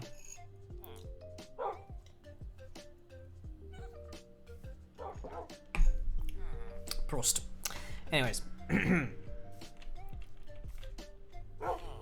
So as long as that's a bewildering mystery, what are some other, like, features that we could make genetic? The first obvious thing is so we can make the ears be, like, folded forwards instead of backwards, perhaps, making them be a bit floppier. Let me just bring Excel back up, and then we can write down what the different things are. We know we have a grand total of 3, well, a grand total of 8 potential booleans in our genetics. So, and let's see. 1, 2, 4, 8, 16, 32, 64, 128, I think is all of them. Yep. Okay, just squish. There we go. So, bits 1 and 2 contain warg genes A and B. If we wanted to have a bit for each different ear, we could say ear L and ear R. I think we'll keep the color as is, so the color is just a separate value entirely. And then that leaves us with 4 different things. Now, we suggested poofier tails or something. Maybe a bigger mane. Like 4 bits gives us values up to like 8 if we want to just use them all for something. So we could say -4 to +4 for something as well.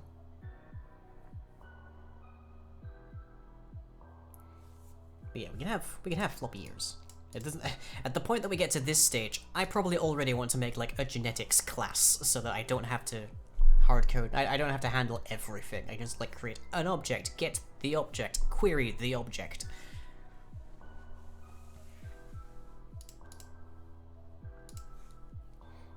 And then also just to like get the objects from the 2 different wargs and smash them together and see what comes out, that kind of thing. Short snouts. Short snout is a good one, yeah. So there's a grand total of 5 genes that we have identified in our genetic analysis of wargs. Is there anything else we could plunk in here that wouldn't be too massive a pain to code? What do we think?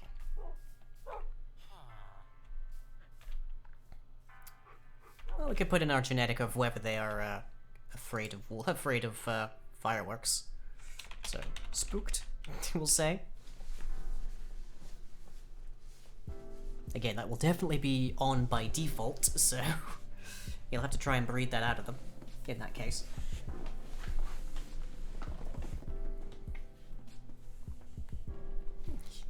Spooked. Yeah, Dusty, you were definitely here, Dusty, for me describing spooks.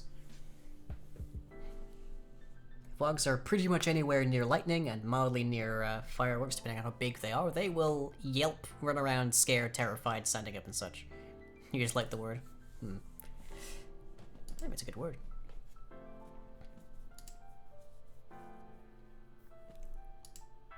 So this is currently the extent of our warg genetic model.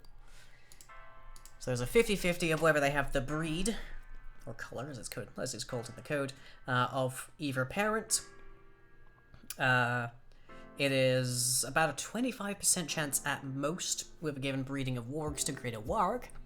But they'll have like relatively negligibly different stats.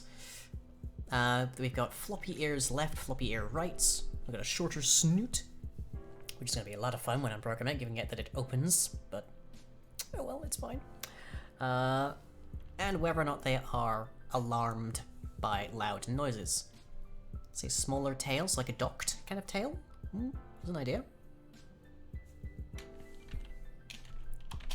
Gonna move spooked to the end there. Docked tails is not a genetic thing. I should hasten to note. I had like a Yorkshire Terrier that was docked, and docked means that their tail has been like artificially reduced in size. By many accounts, it's a barbaric practice, and I could certainly see the arguments there. Let me just look this up. Make sure I'm thinking of the right word. The trouble is that... Throws cash. Hey, thank you very much. And welcome, congrats on the boss kill there.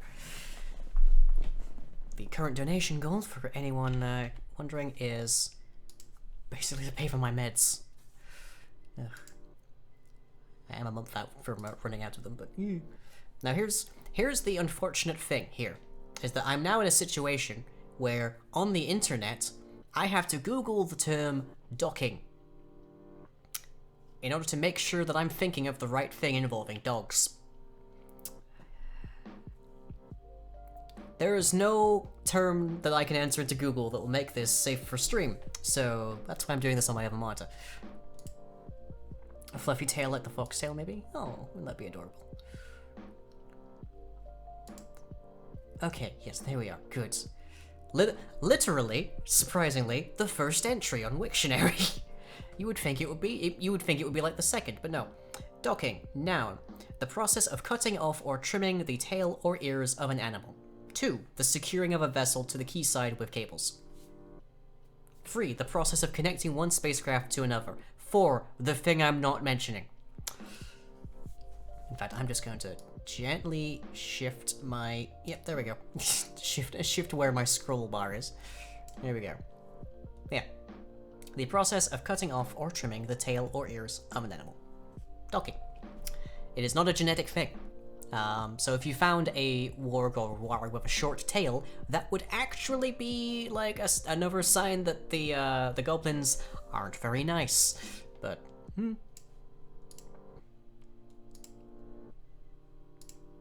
Let's see. Docking both of spacecraft. Synonym for accretion in geology. Yeah, literally in Wikipedia, it is docking animal, the practice of mutilating the tail of an animal. Apparently humans can also be docked. Yeah. Didn't need to know that. Kinda terrified. But okay. Old as ancient Greece, but yeah.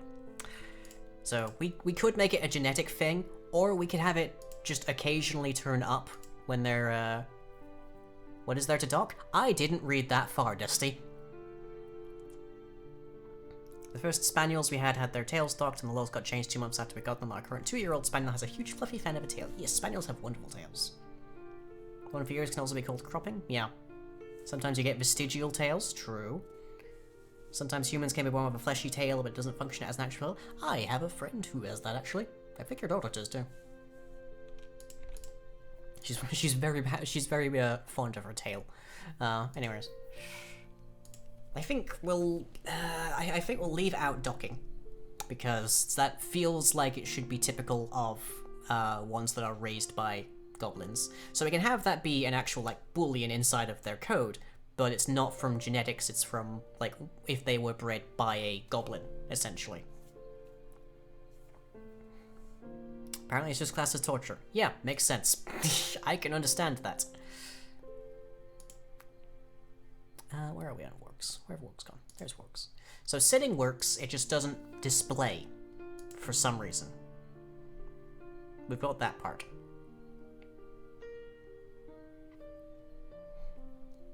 And I don't know why exactly, but it is. Does that only take a player? Yes. Pity. It would have been nice to have had that be a living entity and then I can check if it was a goblin. But okay, that's fine. I suppose I could just extend that and also give it whatever creature, but this is only activated by players anyways. Fluffy tail, though? We could have a fluffy tail. In fact, we could even have a hierarchy of visuals, so you could have fluffy tail, overridden by docked tail, and if neither of those things is true, regular tail. So you could have a fluffy-tailed warg, but you couldn't tell because their tail has been docked.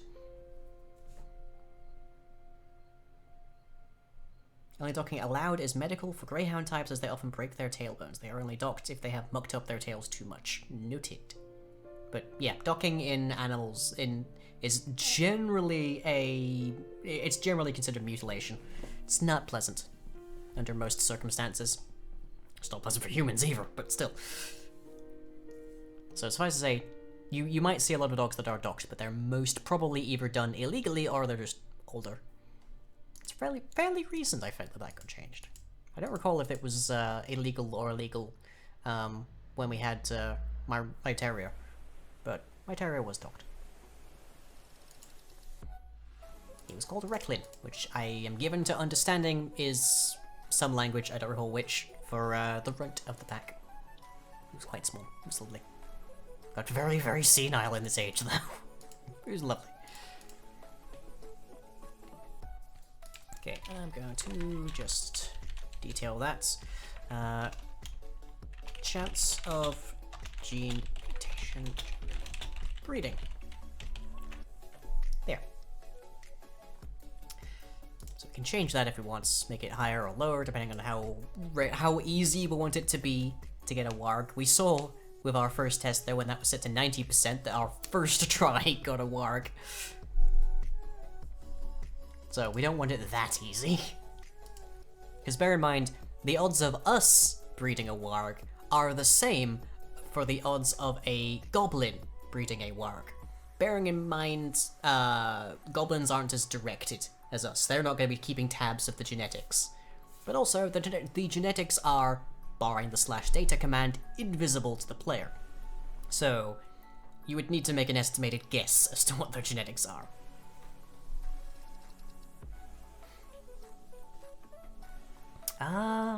But yipping. You have a dog who, out of all of her family, was the only one in the 4 generations of family she yipped there to their bark. I mean, I would need a different audio file for that.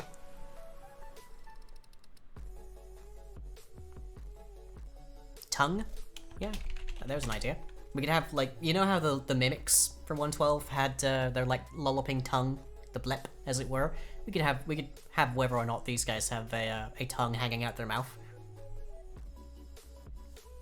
So there's an idea. Or a snaggletooth. Over right there. Yeah.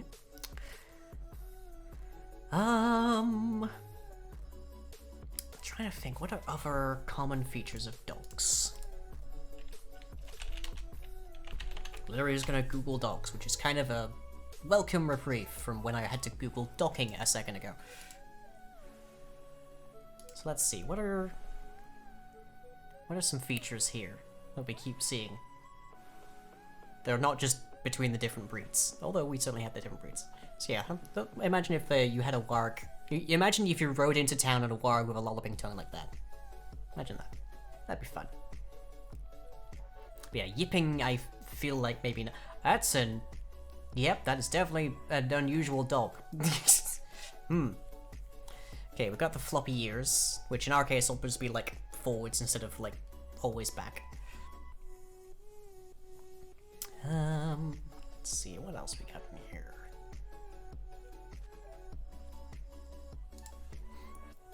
If I put fluffy tail in there, then I'm definitely doing docked tails by goblins at least. Just you see a goblin tamer walking up to a fluffy-tailed warg with like a pair of shears in its hand. Immediate violence. Which, fine, goblins are meant to be very bad carers, but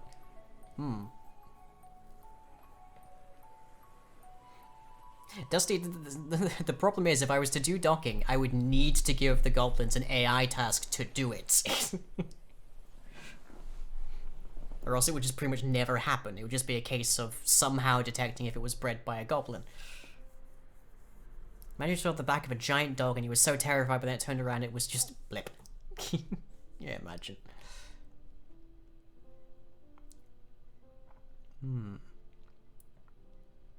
We could maybe tie, like, other pieces of AI to them, because we got spooked here. We could make another piece of AI be controlled by genetics. Can I end up with a mini-sized warg still rideable? Imagine. So let's see, the AI... Let's make one of the... Let's think of the abstract ones. So the main, like, wolfy ones. We could actually just make it whether they can breed. Like, we could actually have a sterility gene. Interesting concept, that. We could also have, like, a passivity gene, so, like, one that doesn't actually get into combat ever. Which might be beneficial for wargs, for instance. Wargs, like, a warg is a very potent mount, and can engage in combat separate to its rider, as long as the rider's not actively controlling it. But a warg might, like, in some occasions, you might prefer a warg that doesn't actually engage in combat at all. It's just like a big, like, a big pupper, essentially. So maybe we could have a gene for passivity. There's an idea.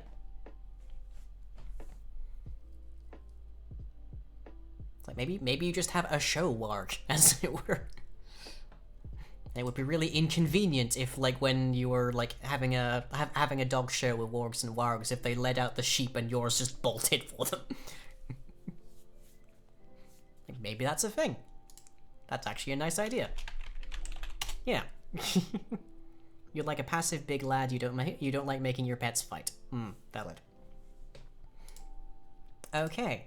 So that is 8 total booleans that we can plug into a class. So let's go here and let's get ourselves public static class genetics private byte value equals 0 for right now. Okay. And now I need a thing. So we need to get byte, get val, or to val, I guess, would be the phrase. Sit in your house and make your brain go, who's a good boy, he's a good boy. Get gene int n, I guess it would be. And then we need the warg code, because I don't recall how flying did this. Okay, genetic value. That's just the byte. set. That's the one we're looking for. Okay. Except that's not the one I want. I'm looking for that one. Okay. So the 0 there value is the n value that we're looking for.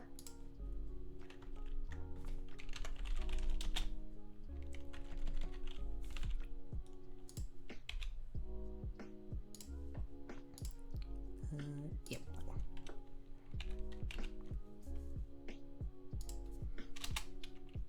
So n equals math.max 0 and math.min 8, I guess, or 7? If it's 0 indexed, then it should be 7. N. There. Okay. So that way we can ask it about specific values.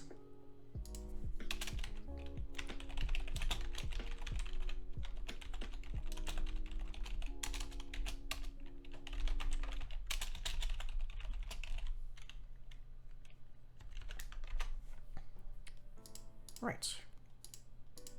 And then the wargs can have an extension out of that. So public static class genetics warg extends genetics. Public genetics warg byte val in super val in. Okay. Or do we even need that? That was the question.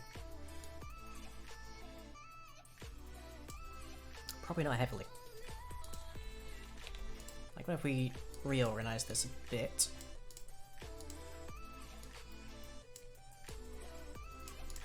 Okay, so the warg genes are right at the ends. 6 and 7. And then we have all these other ones. So those ones are visuals. Those two are AI. Let's actually group these. So cosmetics, behavior, and breeding, I guess we'd call that. Yeah. Okay. We do, however, need the capacity to mix these together.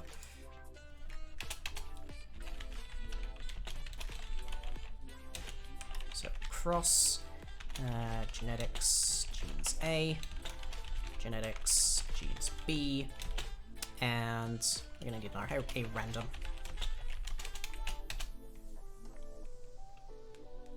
Okay. So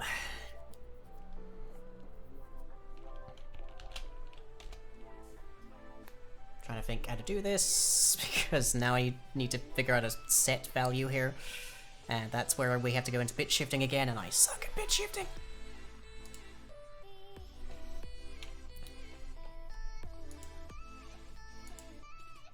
Can I get a byte from a Boolean array? I feel like you can. Apparently not there. Sure thing. Byte. There. Let's see. Parse string. Purely strings. Really not helpful. Actually, when it says string, there's a question. Returns a byte object holding the value given a specified string. The argument is interpreted as representing a signed to decimal, exactly as if the argument were given to parse byte string method. The result is a byte object that represents the code. In other words, this method returns a byte object equal to the value of new byte parse byte. Okay, I kind of wish it had like an example in there, but okay. Arg.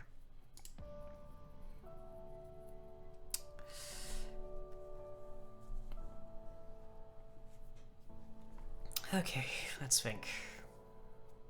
We need to get every value of both genes, or both genetics, cross them according to the random. So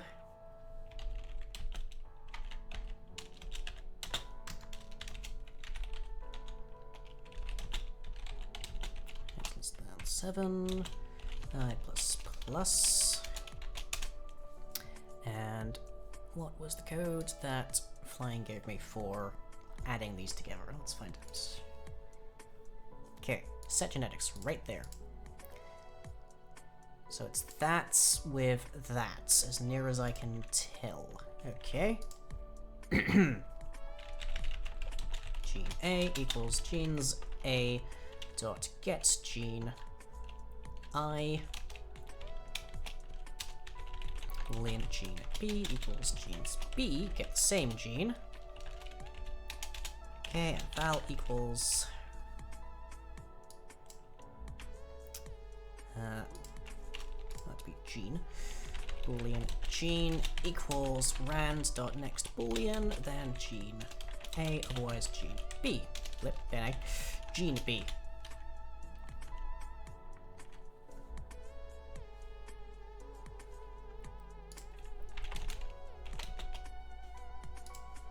You have a problem with that. What's up? Because you need to be an integer. Okay.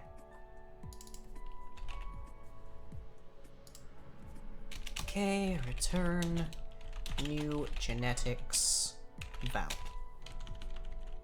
as a byte. Okay, that needs to be n, I think, or I, rather. Is that the one? Yes, that is. Okay. Right. That should cross them. Bearing in mind that doesn't also account for the mutation chance. So let's bring that in.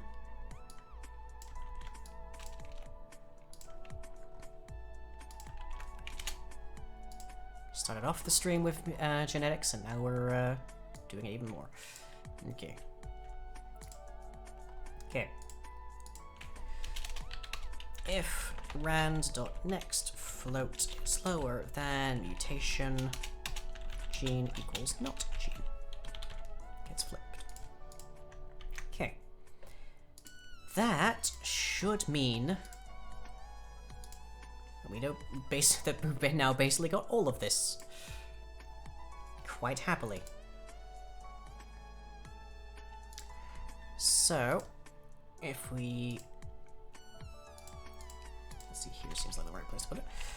Public genetics get genetics return get data manager dot get genetics dot byte value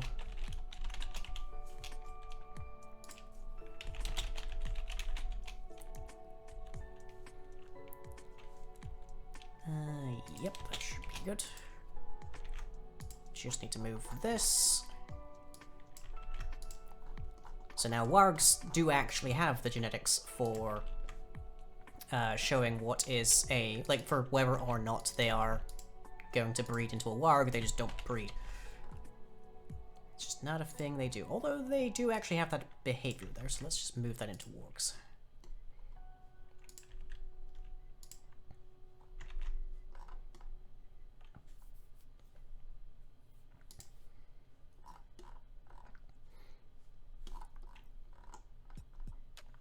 Okay, we're going to set genetics, genetics, genes in, get data manager, set genetics, benes in, beans in, to value. I did the typo again, everybody. Okay. And then the write and the read just needs to include that.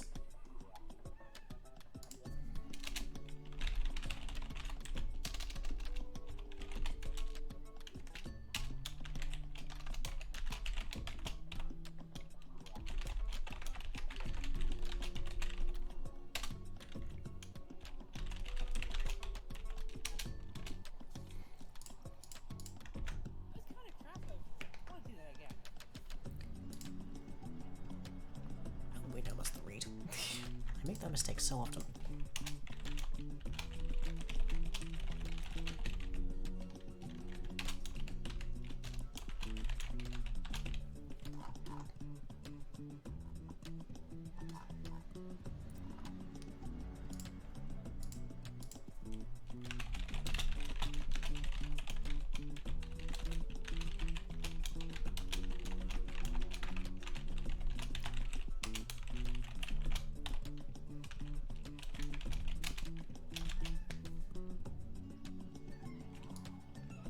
Okay.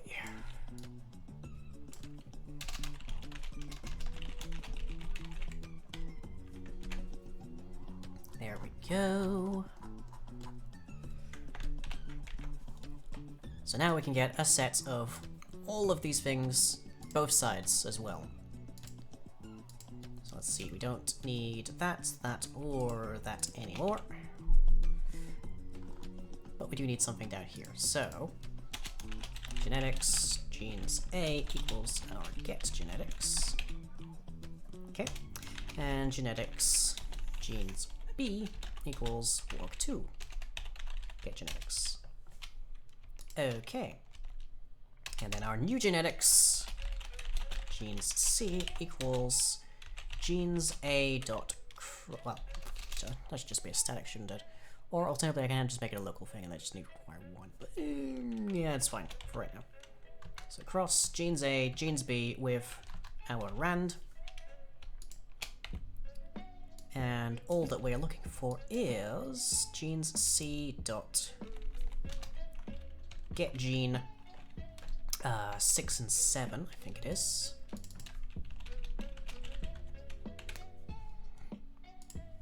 Assuming that I am understanding how that was laid out properly.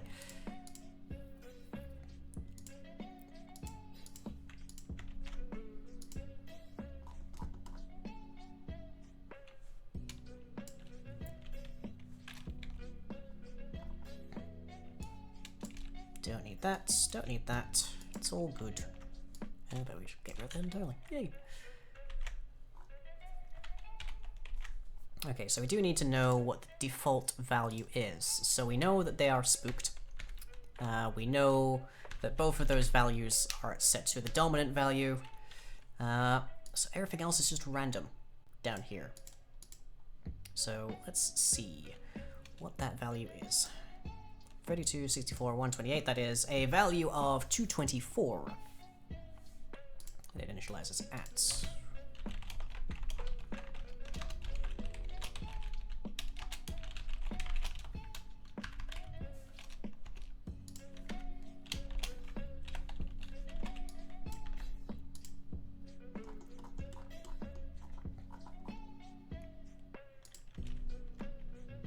And I'm gonna make that protected just so that they can register it downstream. Okay. So no problems currently. Nothing worrisome that I can see. Oh, interestingly, spooked is currently only in wargs. I should... Here is the question. We can give wargs the gene for being spooked. But do you want something as big as a warg to potentially just randomly teleport to you during a storm? Is that a thing that we should bear in mind?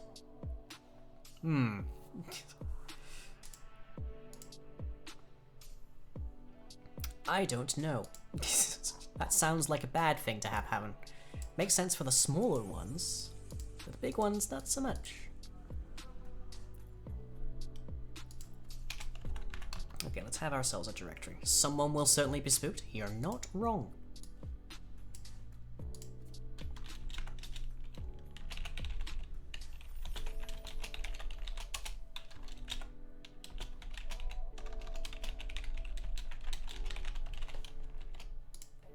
They got the fear bred out of them.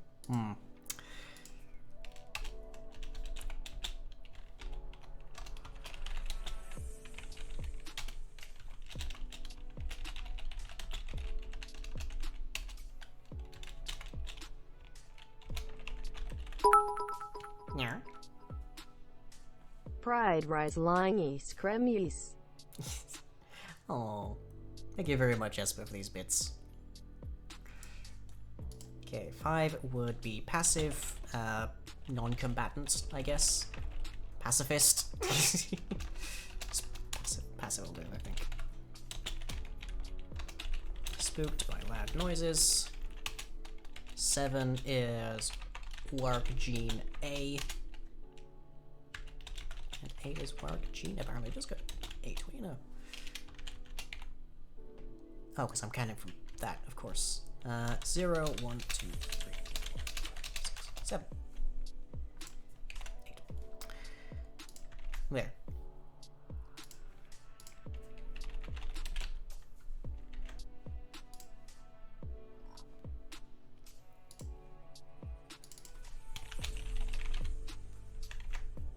There. Okay. A little overtime here, but we're good. We're good. And we do set the genetics. Let's do that here as well. So warg.set genetics genes C, so that our wargs can be passive as well as have those other cosmetic and behavioral changes that we've discussed.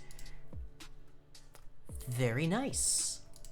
I imagine people are going to have fun with the genetics. It'll be, for a lot of people, it'll be a largely incidental kind of thing. But, pretty nice. I probably want to create a thing on initial spawn, so that when they initially spawn, they have full dominant traits in those last 2 bits. Well, those last 3 bits at least.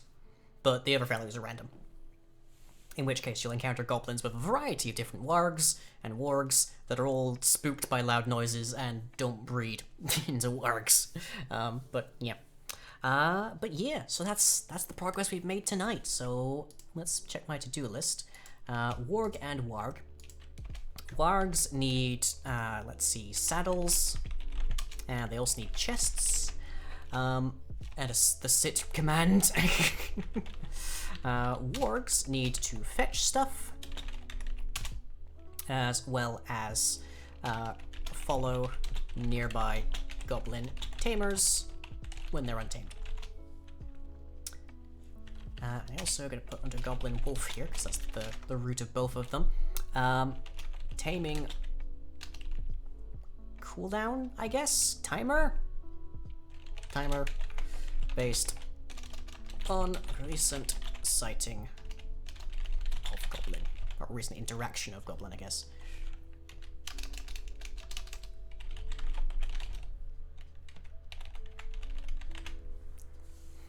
Okay. So let's see, what else is there? I think that's basically everything. I think that's everything I can remember at the very least. So there's no more to do in here. Fetching, untamed, follow goblin. Yes, good, okay. Entity warg. Anything listed in there? Prey hunting. Yep, there we are.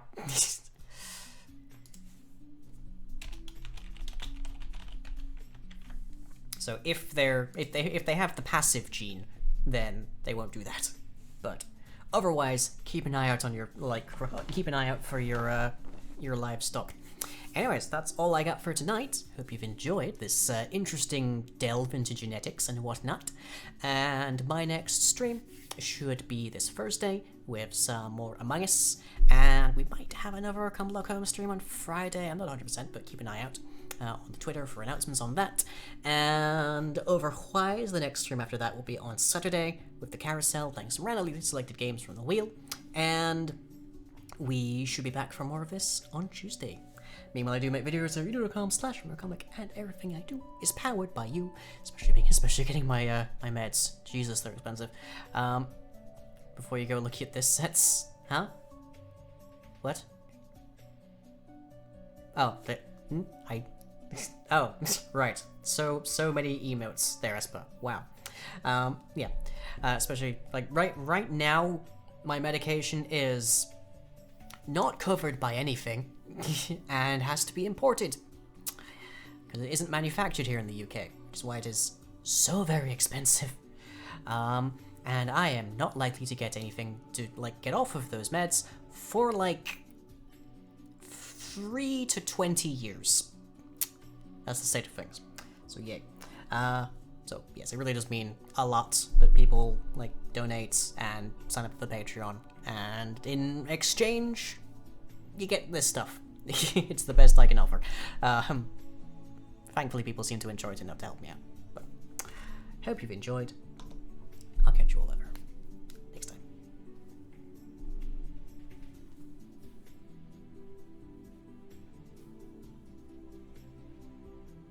You are very squishy.